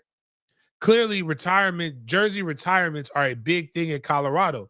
That's why this is becoming a big deal. And we know the only reason he's getting his jersey retired is because he was good and his last name Sanders, just like what Deion hinted at, but for a different reason than what Deion hinted at. But at the end of the day, People that change the game. It's Deion's toy, and he gets to do whatever he wants to do with his toy. And now all that other shit that he brought up in that video, I don't know what anything has to do, what any of that has to do.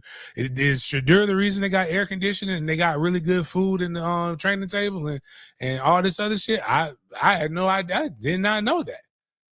Like, but that's that evangelist, that evangelist pastor in him. Like, you start talking about shit that don't make no shit about no shit. And then now we done forgot what he was talking about. And cool, man. Whatever, dog. I just want people to be real. Like, fuck. It's your son, dog. That's your school. Do what the fuck you want to do. Like, just start having, you talking about standing on business. Start truly standing on business. Just say, I did it because I want to and I can. And that's it. You know what? All we can do is say, fair enough. Right. Fair enough, dog. You did it because you want to and you can. Bitch, who gonna stop me? And man, I would be so much more of a 4-5 fan when he started just doing that. Like, just saying, like, man, I'm gonna be honest with you. I don't know what the fuck I got going on. I just fucking felt like doing it. It felt good at the moment. And people are gonna apologize for you, so it's not like it really fucking matters. So, like, just, I don't know, man. Everybody making excuses for shit that they don't need to make excuses for. So, y'all wilding. College football world is saddened by the news of this retirement. We're going to dive into, and if you're a fan of college football game day, then it's no surprise you know who this person is. Lee Corso. Final college game day show will take place week 1 of the 2025 season. ESPN announced the legendary analyst covered college football for 38 seasons and is decided to hang it up on college football game day and enjoy life now. So if you guys know about Lee Corso, he used to wear a lot of different headgears for the college game days. So these are the most worn mascots headgear by Corso. See Ohio State at the top. Then you see Alabama, LSU, Florida, Oregon, and Florida State is on the list as well. So I know for the his last game, I think he should pop out to the FSU Alabama game. I think that would be dope. They're on his top list of the most worn mascot headgears. And this is what Lee Corso had to say while discussing his retirement.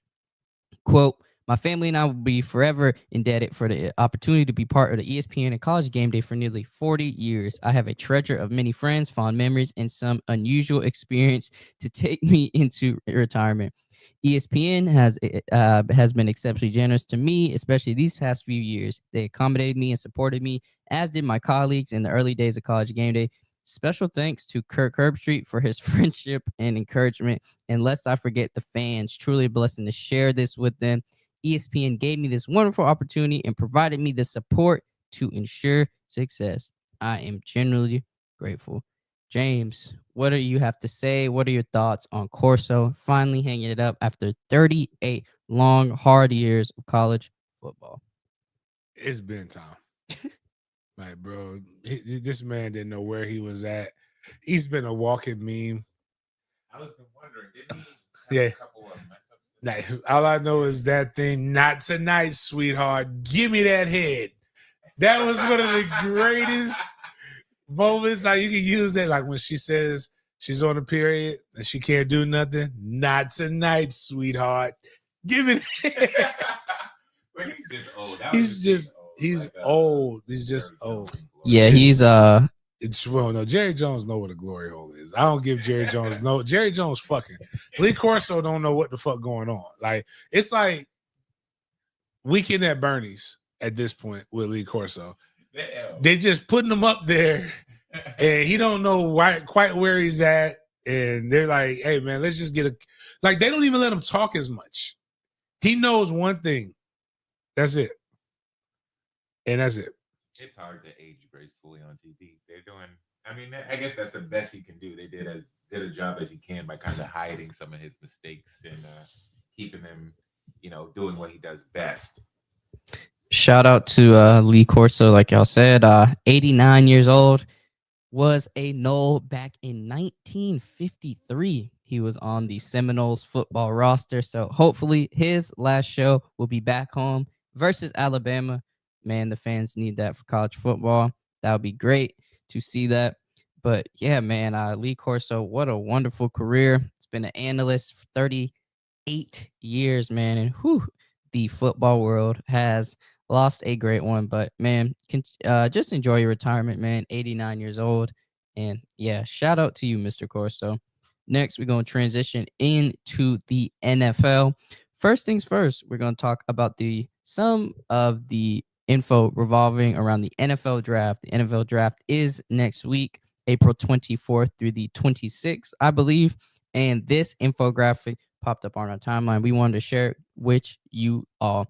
So these are the teams that never, ever selected first overall in the NFL draft. There are 3 teams: the Baltimore Ravens, Seattle Seahawks, and the Denver Broncos, never having that opportunity to select the first overall pick. Now, James, how important is it for a NFL organization to have that number 1 pick and to be in that number 1 spot to transform their franchise? And what does that say about these 3 franchises right here? Let me see, because I think number 1 overall picks are overrated. I want to know who all is like they've just hit.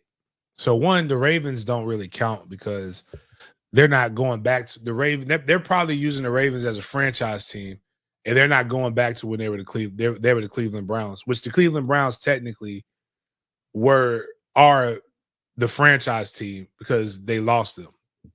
Like, excuse me, not Cleveland Browns. Yeah. Wait a minute. Yeah, because the Browns were lost, then people bitched enough, they gave the Browns back. So something like that. But let me just look at this. I'm not going to go to before blacks played. Let me scroll down. You know what? We're going to go modern. Modern era, we can say 1980.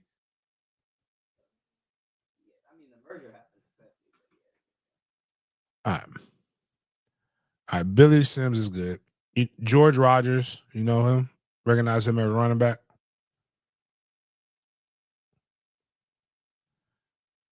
No, I figured not. Kenneth Sims. John Elway was the number 1 pick by the Baltimore Colts. But then the Baltimore Colts left Baltimore to go to Indianapolis. So they're not the Ravens. But John Elway was traded to the Broncos, so that was one that was good. Irvin Fryer was good. Bruce Smith, wow, maybe they're right. The 80s was better. Bo Jackson, Vinny Testaverde, Andre Bruce, I don't remember him. Troy Aikman, Jeff George. Jeff George overrated, but good enough.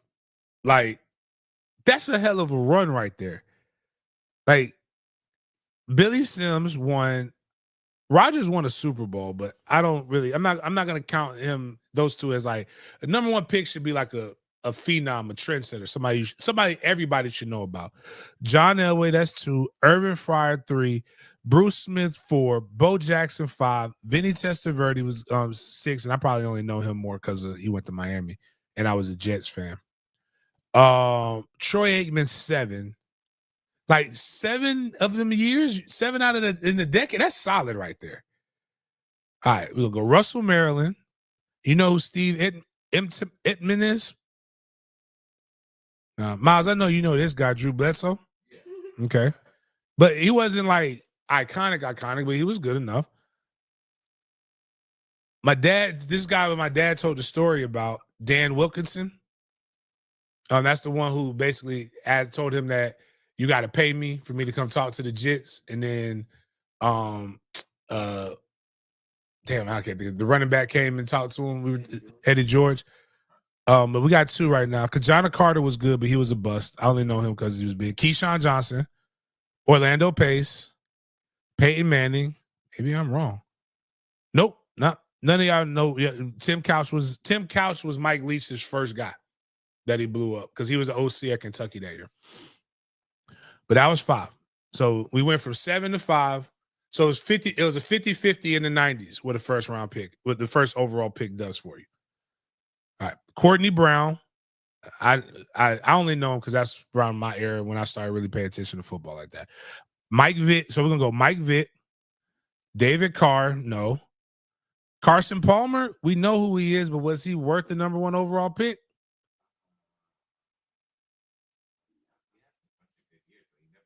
Never it was just okay. Eli Manning won 2 Super Bowls, so I got to give him that as a number 1 overall pick. Got drafted by San Diego, but got traded to the Giants. Alex Smith, no.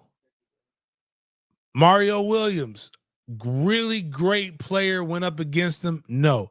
Jamarcus Russell, I think he was better. That actually, you know what, for that year he was better than Reggie Bush, because I remember arguing with Reggie Bush about how he's not Mario. I was like, bro, you are really good.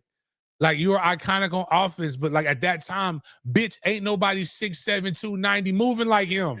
There's a fucking mountain. I was like, you don't, like, it was almost like a God trauma. You don't know what it's like.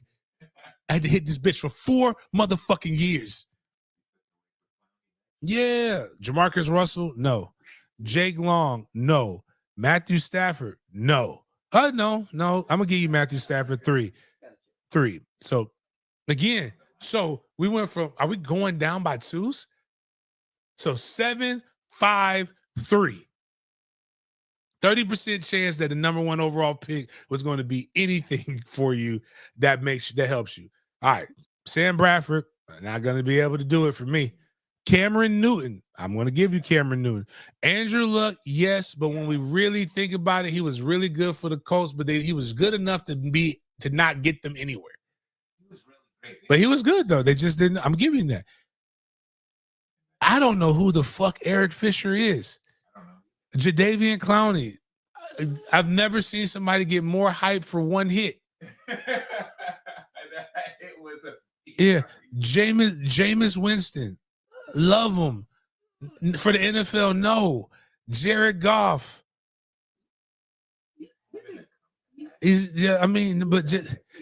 Okay, but here's I will say this, they do put this stuff. He's had 4 Pro Bowls. But the Pro Bowl doesn't mean shit anymore because people opt out of it. No, I'm not going to give it to him. Myles Garrett, I'm going to give it to Myles Garrett. Baker Mayfield, fuck no. Midget Matt, Kyler Murray, fuck no. Eric Fisher was from Central Michigan, guys. Yeah, you don't know who Eric Fisher was. Like, and he was the number 1 overall pick. And now, so we're gonna go with the 2000s and the 2010s with 30% hit rate. Like, some of these guys are only good because you know who they are, because they're is new, but they haven't done shit in the NFL like that to warrant the number 1 overall pick. Yeah.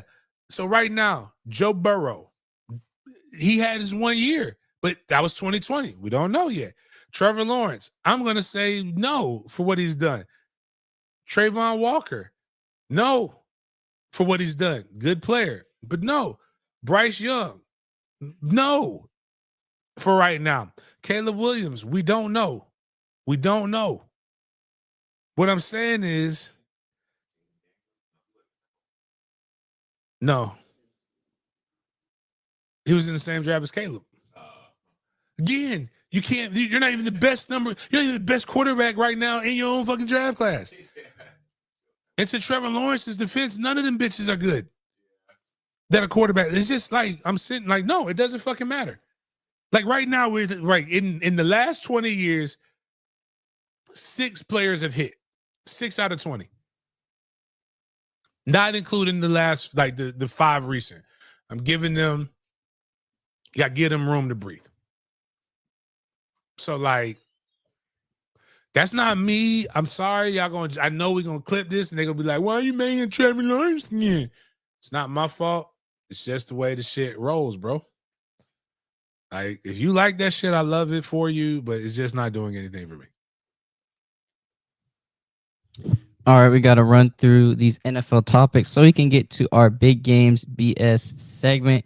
James Ashton Genty had fans in a chokehold with his pre-draft letter. You know, sometimes the shorter, the sweeter, the better. And Ashton Genty did that, captivating audiences with this letter. Quote, I've taken the long way. I'm done with that way. If you pick me, it's simple. I'm coming to your franchise to do what Saquon and the Eagles just did. I'm coming to win big soon. It's tackle football. You know what I'm saying? I draft the guy they can't tackle. Thank you for your time, Ashton Genty.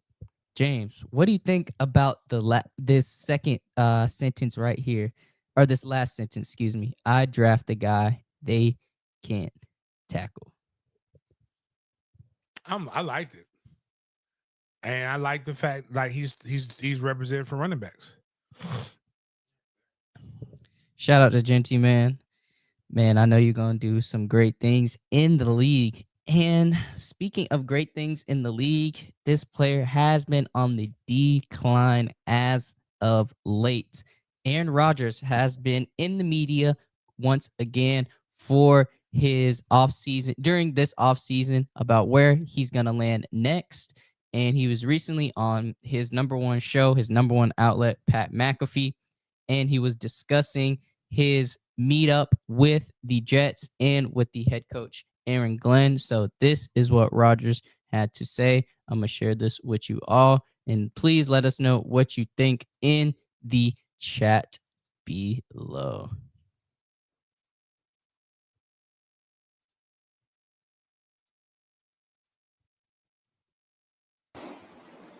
I meet with the coach. We start talking. He runs out of the room. I'm like, that's kind of strange. I was like, then he comes back with the GM. And I'm like, all right. So we sit down in the office. And I think we're going to have this long conversation. I've flown across the country. And 20 seconds in, he goes, I mean, literally, I'm talking to the GM about something. And he leans to the edge of his seat and goes, so do you want to play football? And I was like, yeah, I'm interested. And he said, we're going a different direction at quarterback. And I said, and I was kind of shocked. Now, not shocked because I didn't think that was a possibility. Listen, of course, they want to move on. That's totally fine. But shocked because I just flew across country. You could have told me this on the phone. If we weren't even going to have a conversation, and this is verbatim exactly how it happened. So I said, huh? And he goes, we just want to know how you want it released, the messaging. And I said, verbatim, I don't give a shit about the message. And I said, why? And then he said, I don't want to be up in front of the room saying something and have guys looking back at you. Interesting. And I said, what does that even mean? Are you assuming that I would be in the back of the room during a team meeting undermining what you're saying? I said, you don't know me. And he said, you don't know me. And then I said, exactly, which is why I flew across the country to have a face-to-face meeting with you to talk about my experience with the Jets and to hear your vision for the team. 20 seconds in. What I thought was going to be a couple-hour meeting turned into like a 15-minute meeting, and I walked out of there. Man, you got some airline points. First and foremost, you didn't pay for that flight. So let's stop the bitching. Now, you could have done something else, but like the Jets paid for that flight. That's how the NFL works. They want to come see you. Like they make sure they get you there. Second, you said something, it's his team.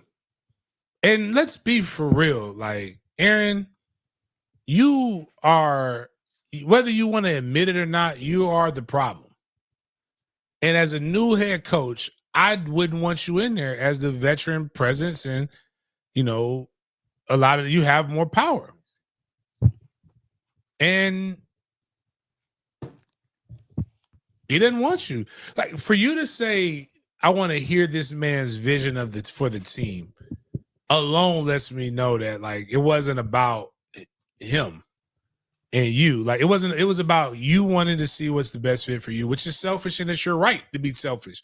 You have control of your career. They just let you go on your business your way a lot quicker. The reality is, and I know Pat's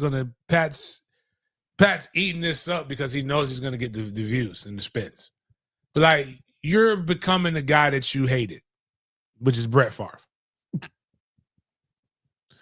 The only thing that could make this better is if you go to the Vikings. Because and I don't want to see this, but like you send a picture of your Johnson to some random FSU co-ed. Then you would be following, and then still well, you're not from Mississippi, you're from Cali, so you steal money from poor people in California to get you like a gym built for your kids. It's the only way this will make you like you'll be doing a complete Brett Favre. Yes, his whole family doesn't talk to him. Is like the older I get though, the more I'm starting to realize like that might not be the most damning thing on him. Yeah, for sure. Family fucked up sometimes, dog. Like a lot of times, y'all like, is it all his fault, or is Jordan Palmer maybe not Jordan Palmer? Excuse me. Is Jordan Rodgers maybe a dick? Like, or is maybe mom and like Kobe didn't talk to his mom and dad either, and but they was also stealing money from him. But I'm with you though. I don't like Aaron, so I'm going to believe that it's Aaron's fault in this shit. Aaron looked like it's Negan. Negan did some shit. The old Walking Dead looking motherfucker. Negan. Aaron. He's a Negan. He's Negan. Aaron Negan Rodgers. But anyways, man, fuck Aaron Rodgers. He's like, you don't know me. It's like, yeah, that's why we're having this meeting, so I can make sure there's no underlying issues here. But it's like he's already taken such offense. It's kind of like soft.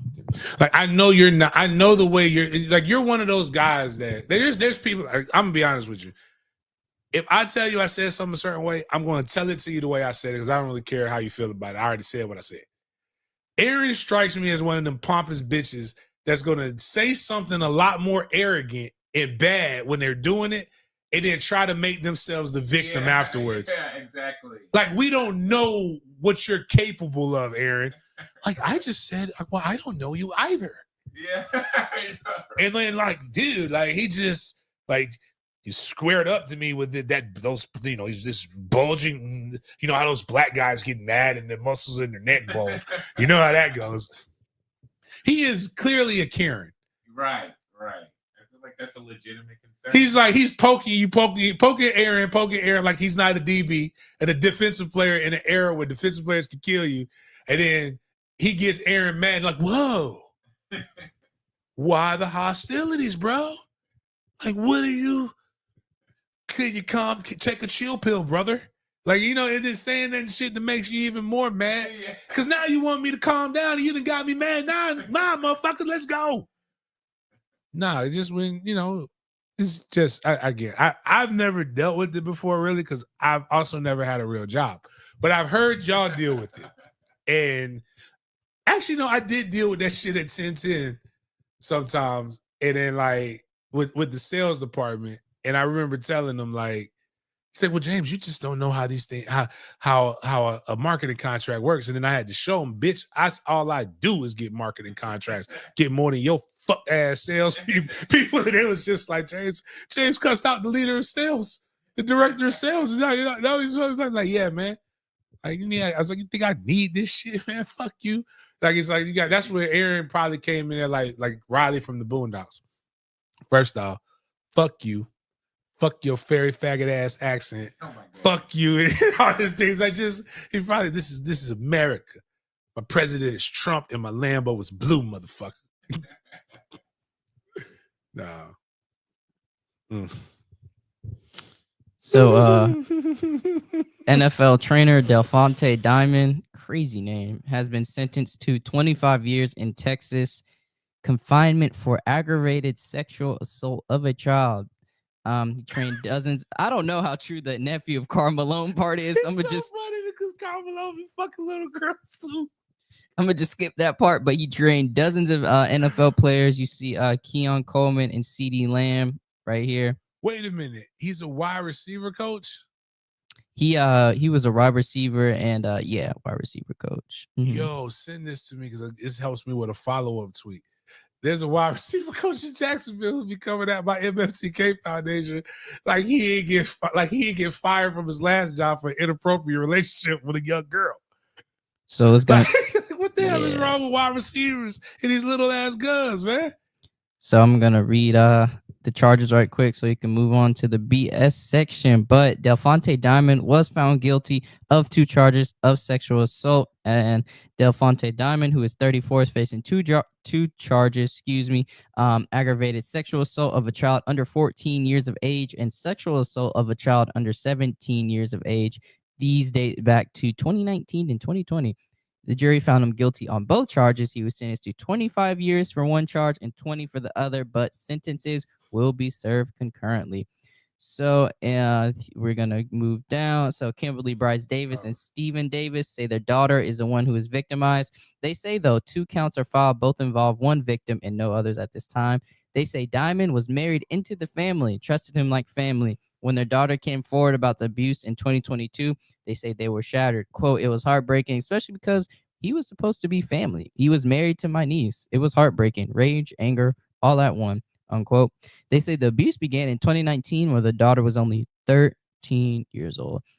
Quote, it started with her joining her prayer line. She joined his prayer line. She came out and with some things that she did, and he held it over her head and used it for blackmail, she said. He would go up to the high school and pull her out of class. What? It's not on any of our paperwork. Quote, it had me in a dark place, in a very dark place, unquote, added Steven. So we're going to go down. She said 3 years of court proceedings were traumatic for the entire family, especially their daughter. Quote, when she turned 13, we thought she was just acting out because she was a teenager, but I miss all of the signs.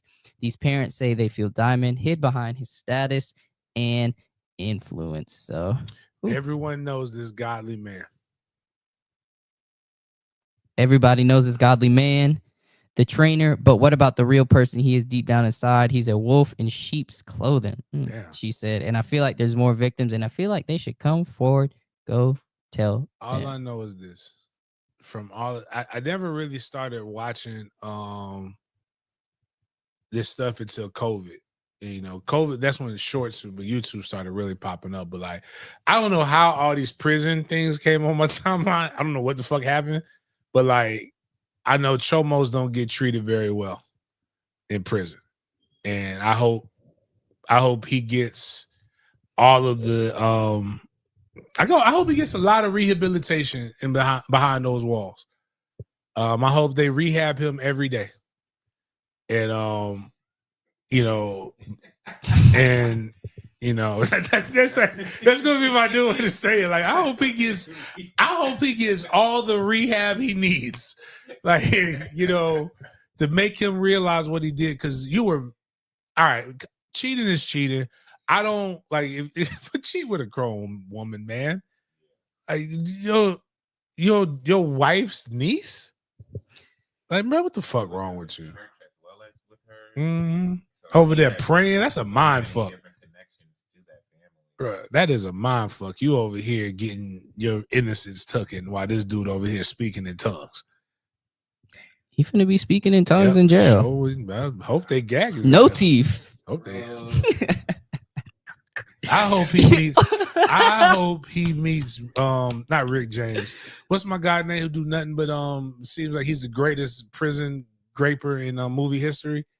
Fleece Johnson? No, that's the greatest prison raper. Yeah, ever. he's real. I've never that he's terrifying.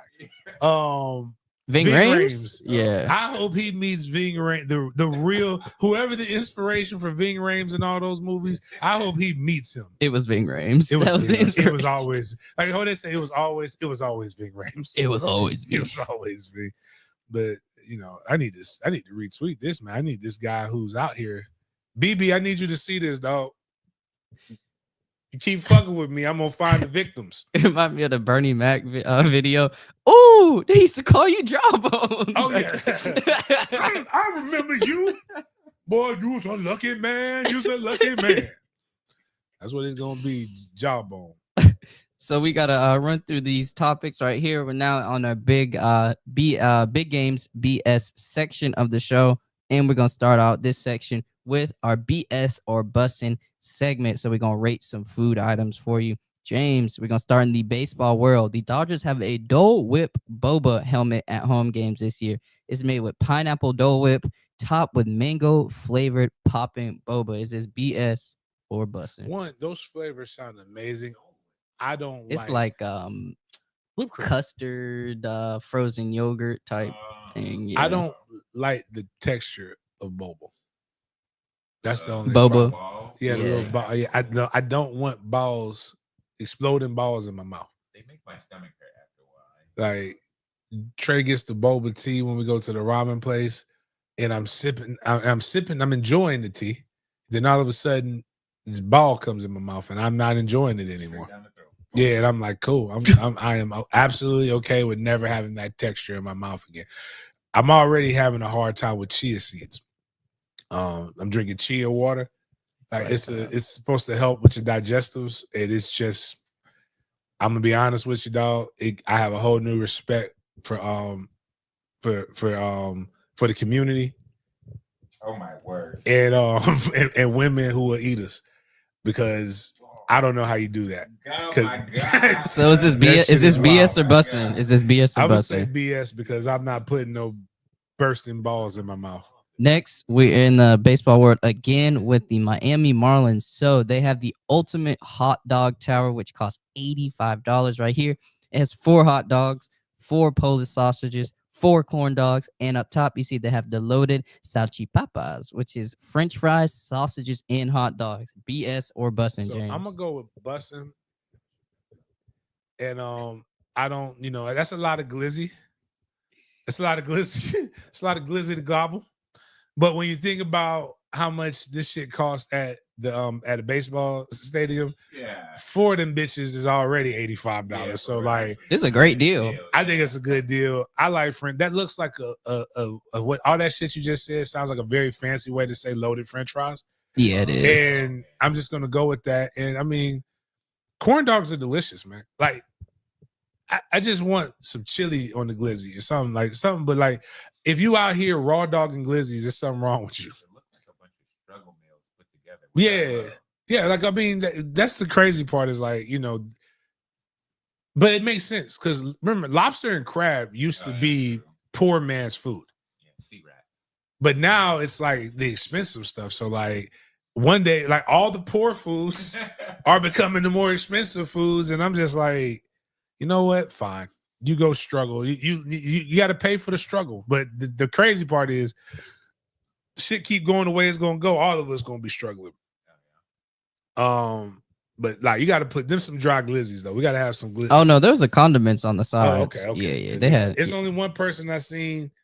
Like I said, the greatest agent in the world does raw dog glizzies, but he's nice, man. Next, we have this video of Too Short we're talking about earlier. So this video involves Too Short discussing Tupac Shakur, the late great Tupac, and what he was talking about was him not wanting to be a negative influence on Pac. So we're gonna share this video with you all. We're gonna full screen it for you. The thespian. Yes, he was a local thespian back in his youth. Pac, not Short. Some may say Short was too with his theatric rhyme schemes, but this is what Short had to say. It was like immediately I was like, I can't really get really close to this guy because I knew what he was getting into. And I was like, if my guys catch wind of his ambition, they're going to cling to him. Got it. And I'm like, he can find his way anywhere he wants in the world, but I'm not bringing him to where I'm at. Yeah. And I'm just not. And I just knew, I could tell that he wanted the streets. He wanted, and I had seen his interviews too, where he was talking the revolutionary talk. So I knew his layers, but I was like, I can't tap into that part of him with the pistol on him hanging out in Oakland. In some places, I just can't bring him. I definitely can't bring him if he's going to let people know he got that on him. And I just don't want to bring him in general just because. So I personally avoided ambitious Tupac because it probably would have ended up in some fucked up spaces around me. And you got to be in the right state of mind. You can't go like he did it, though, bro. Like when he went to L.A., he ended up in those circles and he went all the way. Just what I thought he would do is what he did. He was like, I want to be that gangster, revolutionary, like everything. I want to be the ladies, man. I want to be the biggest rapper. Like he had that ambition. I was like, get that shit away from me. I didn't want to be a bad influence on Tupac. And, that was just my choice. Interesting. I have my. Tough guys don't go around telling everybody how tough they got to be. And that was why I always tell y'all, like, here, Tupac music doesn't make sense. Like, so, all right, so Pac was 18 years old when he graduated, one of the most prestigious art schools in the world, Baltimore School of Arts, with Jada Pinkett Smith. And during that time, that's when he has a little very, very sassy taste in his words thing where I could never be disrespectful to a woman. My mother's a woman. I love women. Like sometimes I use a curse word and I giggle and I get the. He went from that to a digital underground roadie and on the scene as a rapper at 19. All right, that's fast, right? Less than 2 years, less than a year, right? He has a song, I Ain't Mad at You. He talked in the second verse, he talks about his homie getting locked up. He said, I got a message from my homie. He's a changed man. Oh, you a Muslim? He's a game plan. Oh, you a Muslim now. So you was a changed man. And he's just talking about we used to be like distant cousins, busting, playing dozens, and just all these different things about gang life. When were you doing this? At what point in your life were you gangbanging? Was it when you were quoting Shakespeare? Playing Othello? To be or not to be, that is the question. Whether it's noblest thou. When was it? Were you Mercutio in Romeo and Juliet? Do you dare bite your thumb at me? I dare bite my thumb, but that D I do not know. Like when was that? Is that the gangsterness that you was doing? Mind you, go watch the Romeo and Juliet, like the newer version, like with the dude from Oz who was in a wheelchair in it. That shit was kind of gangster. But now it makes sense. Everybody's telling you he was a method actor. Too Short's like, I can't have this guy around me because my actual gangster friends are going to turn this motherfucker out. And then he goes to LA and they allow him to cosplay a goon around a bunch of other goons. And as they talk about like the dude who's about to get locked up for his murder, he joined LA politics that he had no part of. It ended up dying. Now, dope ass rapper. Most of these rappers are dope, but it's not that they're not poor. It's not that they didn't come from the hood. They're probably of the hood. Because if they were truly killers, like you see what's wrong with these young guys who doing the drill rap, them motherfuckers real. Like, and that's why they get killed. Fulio and them cats was out here making rap songs about what they did or what they were going to do and then go foolishly do that shit. Like, Pac and them were just really good poets that put bars together, that made people that knew how to use voice inflections, that created that generated something from it. So it's unfortunate, but Short Dog, I love Too Short, by the way. He says my favorite word, and I try to say it like Short. Ooh, this Mount Rushmore picture had the internet in a chokehold. So this is Complex Music's Atlanta Mount Rushmore. I don't agree with this one, but they got Andre 3000, Future, T.I., and Gucci Mane. What would you change, and who would you put on your Atlanta Mount Rushmore, James, of rap? Exactly. I'm going to be honest with you, and this is going to be an unpopular opinion. And I'm going to state this. Like, I'm about to two people, like, Gucci was locked up for too long to have the influence to be on Mount Rushmore like that. Ludacris was the king. The Chris Lover from 2000 to about 05, 06, maybe longer, was like that guy. T.I. was the first person that taught us that if you fake it till you make it and you speak boldly enough about it, you can make yourself the king. Because this man was calling himself the king way before like anything, and he was just very bold about it. And he had a run with some wild stuff, and he did something. He was able to do something that was iconic. Like, he had to score. Like, he made the movie Atlanta, right? And when you have movies, you got to have that iconic song that pushes the movie. And when he did What You Know About That, like when you hear the horns and everything that comes in there, like everybody was like, what you know about that? What you know about that? What you know? Or his second album, forget Rubber Band Man, Motivation. He say 5'9" with the soul of a 6'4". I'm going to tell you the guy this is going to be controversial. I think if you want to put him in the top 5 rappers conversation, fine. He has he never doesn't have a solo album like that. Well, he has one technically. He was Speaker Box. No, he was Love Below. He's Outcast in of itself can be iconic. You can't have 3 Stacks up there without having Andre, because I'd argue that Andre influenced them other 3 cats more than, Big Boy influenced them other 3 cats more than Andre did. Because Big Boy had the dope boy rap.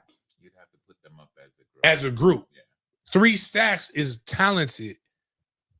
3 Stacks does not deserve of Atlanta rap.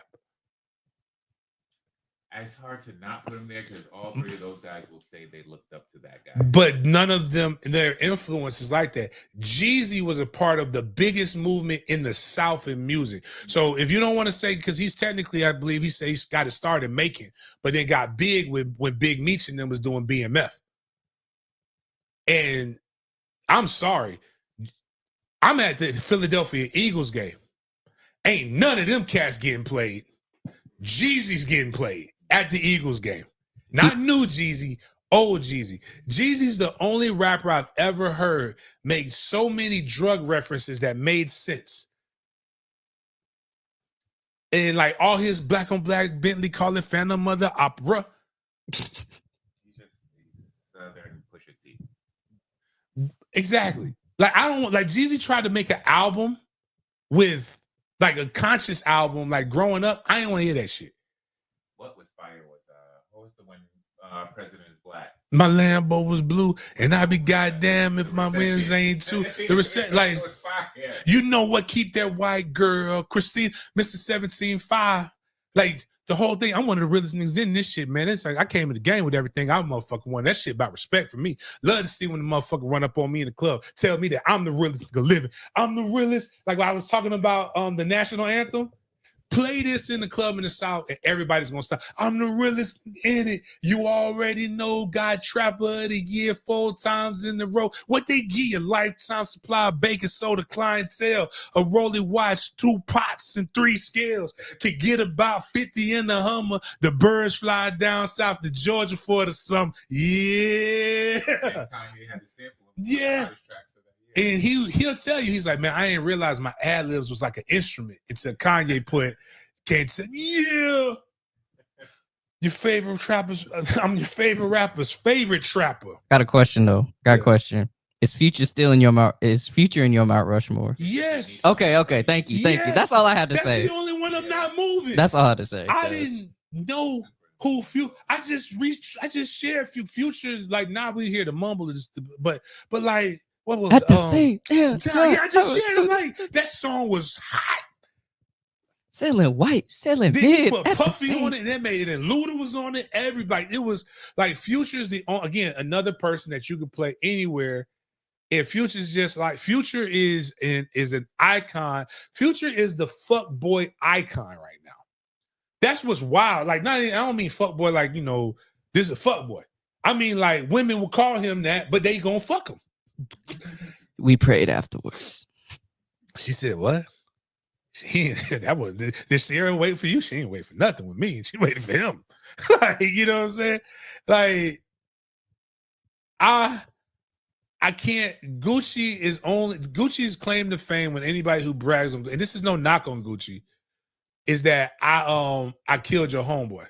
Yeah, that was great. Did you see the verses? Yeah, that was funny. I'm not gonna lie. I knew that was marriage. But again, I'm gonna tell you this: Gucci, they brought their verses because they did. All the people who did verses did a tour. That tour came to Jacksonville. Gucci came on, did okay. When Jeezy came on, though, yeah, everybody was up the whole time. You're right. You couldn't even wear. You wore a snowman T-shirt. They made you take it off, dog. Yeah. Like they was banning, like you could legitimately be wanting to wear Frosty the Snowman shirt. Nah, that's that Jeezy. That's that gang affiliation stuff. Like they say it's all about the fit. I say wait a minute. They say it's all about the fit. I say the right hat. They say it's all about the whip. I say the right strap. The remixes that he was doing. Like when he did turn my scale on, they say the hood looking for you. Tell him run it back. Gotta feed the streets, youngest in your contract. Right here, page 1, paragraph 3. Tell you what the fuck you want to do. Just gotta keep it street. Number 1, try to pay 28 bands. Had it north to be short, 28 grand. Don't know what the fuck you thought. You better sold one. It's just good dick tattoos. Bitches like that. Talk to him any kind of way. Them bitches like that. Just like you just say that shit like a white ones and a fitted cap. The Mac 11 make me walk with a crazy way. Like it's just the shit just be funny, dog. Jeezy make you feel like you really selling drugs with him. Like I guess that was what it was. And now I will say this: when Gucci made that Lemonade song, like that shit was hot, dog. Now when Jeezy said. He said, "I'm in my other car. I'm about to get my other car." I said, "Man, that's top tier." Like that's yeah. I'm in my other car, about to get my other car. Dang, that's hard. That's hard. Jeezy went like seen it all. He had has the songs with Jay-Z where he doesn't get so while Rick Ross would be one of my favorite rappers too, even though I know he tells his luxury trap and he tells luxurious lies. But my favorite rapper is Jay-Z. And when you get on a song with Jay-Z and you don't get lost, I'm like, all right, man, you really good, dog.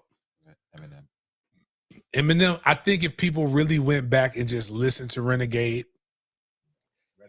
it's not Jay-Z is actually saying some stuff. No, But Bro, Eminem, Jay-Z had the Eminem best is nice though on Renegade. Jay-Z's verse is nice. That's why I don't disagree with that at Yeah. all. I had to hustle my back to the wall. Ashy knuckle, pockets full with a lot of lint, not a cent, got a vent. Dang. But like when going Rick Ross, I'm sorry, my favorite song, "Devil Is a Lie." He coming. It's like Rick Ross know if I don't come hot. Like even your boy Kendrick Lamar, bitch don't come out. He literally added a verse after Jay-Z put his on there. Up in the clouds, me and my spouse. Rick come in that bitch say 4 stacks from the heels on my bitch feet. Car seat still smelling like 10 keys. It's just like the way he come. I'm like, damn, this man. Hey, chill out, Rick. You're supposed to lead me into it, and you just coming out hard. But Jeezy came in that bitch with you know, what did they say? With Seen It All. I love his verse. I also love the bar, like the chorus is dope. But anyways, man, like I said, Jeezy's not being on that is a crime. Gucci is that's not to knock Gucci. I don't bump Gucci like that outside of the song that Jeezy was on with Gucci. And I hated that song at first. Yeah, I don't know who I was. So Icy. $250,000? I don't know. I'm trying to think. Ludacris is just Ludacris killed T.I. in that little small rap battle. Ludacris has a song like that's so old, and I use it every time I do something. It's on Country Shit with Big Crit. He said, all my tags outdated. I might not be shit to you, but my mama think I made it. I'm a ball till I fall. It's just like when Ludacris just be, they know him as an actor now. Yeah. But Ludacris pimping all over the world. Right. His album, Splash Waterfalls, like use a hoe. Move, bitch. Get out the way. Get out the way, bitch. Get out the way. Like the whole tendencies is hoes on the fans and hoes on your enemies. Hey ho, how you doing? Where you been? You doing hoe stuff? Because there you ho again. It's a whole wide world that we living in. Feline, feminine, fantastical women. Not all, just some. You ho who you are. There's hoes in the room and hoes in the car. Like I'm just saying, like what was in his mind when he was saying, I'm gonna do this? Like, I was like, yo, this man is like, again, just Ludacris, just like the song with Missy, and we don't know what she's saying. This is her, this is it. Like, once upon a time, not long ago, when people live life slow, there was a little nigga by the name of Chris. Nobody gave a damn, and we gave a shit. Like, it's just, hey. Like, he's a true rapper. He's an MC for real. And he was a DJ. And what's fun is he didn't have to be, he was in a gangster era and didn't have to say, I'm a gangster, I'm selling drugs. I'm just who I am. Right. It's going to be fun. It's going to be lyrical. I don't mind confrontation, but I'm not trying to have that shit. I'm trying to get these hoes. He had Cat Williams on there. Yeah. On pimping all over the world. Area codes was so hot that when he ended it and he said 850, everybody is Ludacris said 850, Tallahassee on the map. We outside. Like, bro, man. Again, I just think, but Future is definitely, yeah. Like, Future got my favorites. Just another million real for me. Whatever the fuck that mean. Like, he just. Oh man. Like, yeah, man. So we have to finish off this show with another rapper, and he takes the crown for our OG Wildin' segment. Lil Wayne claims he didn't know Not Like Us was a Drake diss track when he sang along on stage. Quote, I didn't even know it was Kendrick Lamar. He high all the time, man. I believe it's a combo of both. I didn't even know I was getting there. I was just, I just thought it was hot. Like, nah, man. There's no way, bro. You have to be like, is he like 50? How old is No, he's like 2 years older than me. Ain't no way. He's like 43. 42, 43, yeah. Again, now this is where it just gets sad. This is why 42. There's only one person that I like, and I never thought about it because again, we're the same age. We grew up together. I am now with people. I didn't know when y'all seen Payne do Coachella? T-Pain? Yeah. Yeah. Oh, rock them white people out. And then they're like, this is who we want. This is who we want to do the next Super Bowl. And I thought about it. Oh, yeah. That would be crazy. Payne got 15 bangers that would just rock the Super Bowl. That would be crazy. That everybody knows.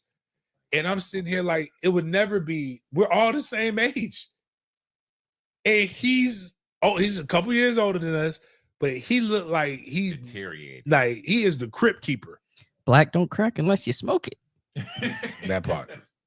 You smoke crack, don't you? You smoke crack, don't you? Yeah. Jump out the building.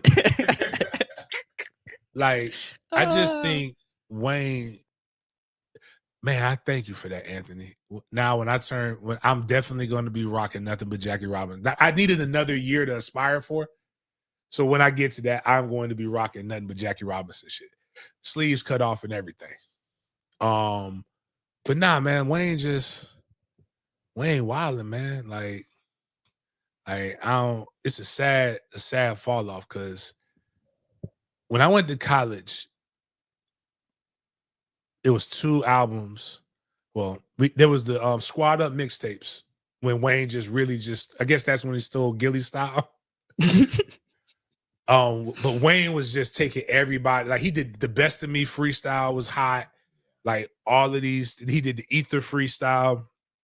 Everybody was just like taking the Squad Ups and we was bumping it in the dorms. And ironically, Best of Both Worlds was really big then too. Because R. Kelly got a song on there called Naked. Just forget all of who R. Kelly's probably wrote that song for and who he's singing to. It just listen to the song. Just listen to the song. The song is fire. It's just it'll fuck your head up if you think he's singing to a 13-year-old. But like he ain't now that's probably was Diamond's problem. Dirty Diamond's problem. Yeah, that he was playing too much R. Kelly and embodying it. He took MFTK literally. It's a comma after the man. So it's man, comma, fuck them kids. Now, man, fuck them kids. Don't do that. That's wrong. That's illegal. Wide receiver coaches seem to like doing that kind of shit. We don't encourage that shit around here. But I say this. Like, Wayne, we got to get you some, like, before we get you doing anything, I don't want to see Wayne, like, do another interview, another concert. Get this man some help, man. Outside of that, if you want to help, mftkfoundation.com. Go to that, check us out, donate, do whatever it is that you need to do with that. Outside of that, I got nothing. Today is Friday. It's Good Friday. About to go listen to some music, that AI music, where they get the old black dude. They get all the old stuff. Have you seen like the AI? You should go put like they make you in the 70s. They got me in a fit that I would wear now. I didn't even realize like that shit got the chest, got this like a little brown like polo shirt, but the chest is all out. I was like, hell yeah, I'll rock that shit looking like an old day. I am not trying to look like a young man no more. I want to look like a not a sugar daddy. Was it a cat daddy? What they used to say back then, some shit like that. I want to look like that with some, especially with the shorts back in style. I'm going to look like my mom's old boyfriend, Mr. Mike. That man had the shortest shorts, but that man was jacked though. Like he was like he's just jacked with a chest out gold chain and them high ass. No kids wear the high tube socks with the stripes on the top no more. Like that's what we got to bring those. America was great. America was great when everybody was rocking that. So, anyways, man, y'all enjoy your weekend, man. Please make sure y'all go join the channel. We're trying to get to 10,000 subs before football season. We can give away that pair of free season tickets. FSU just hit me with the goddamn my charge for my season tickets, and I'm a little hurt right now. So it bothered me. But we will be doing it for the culture. Outside that, appreciate y'all chopping up with me. We'll see y'all next time.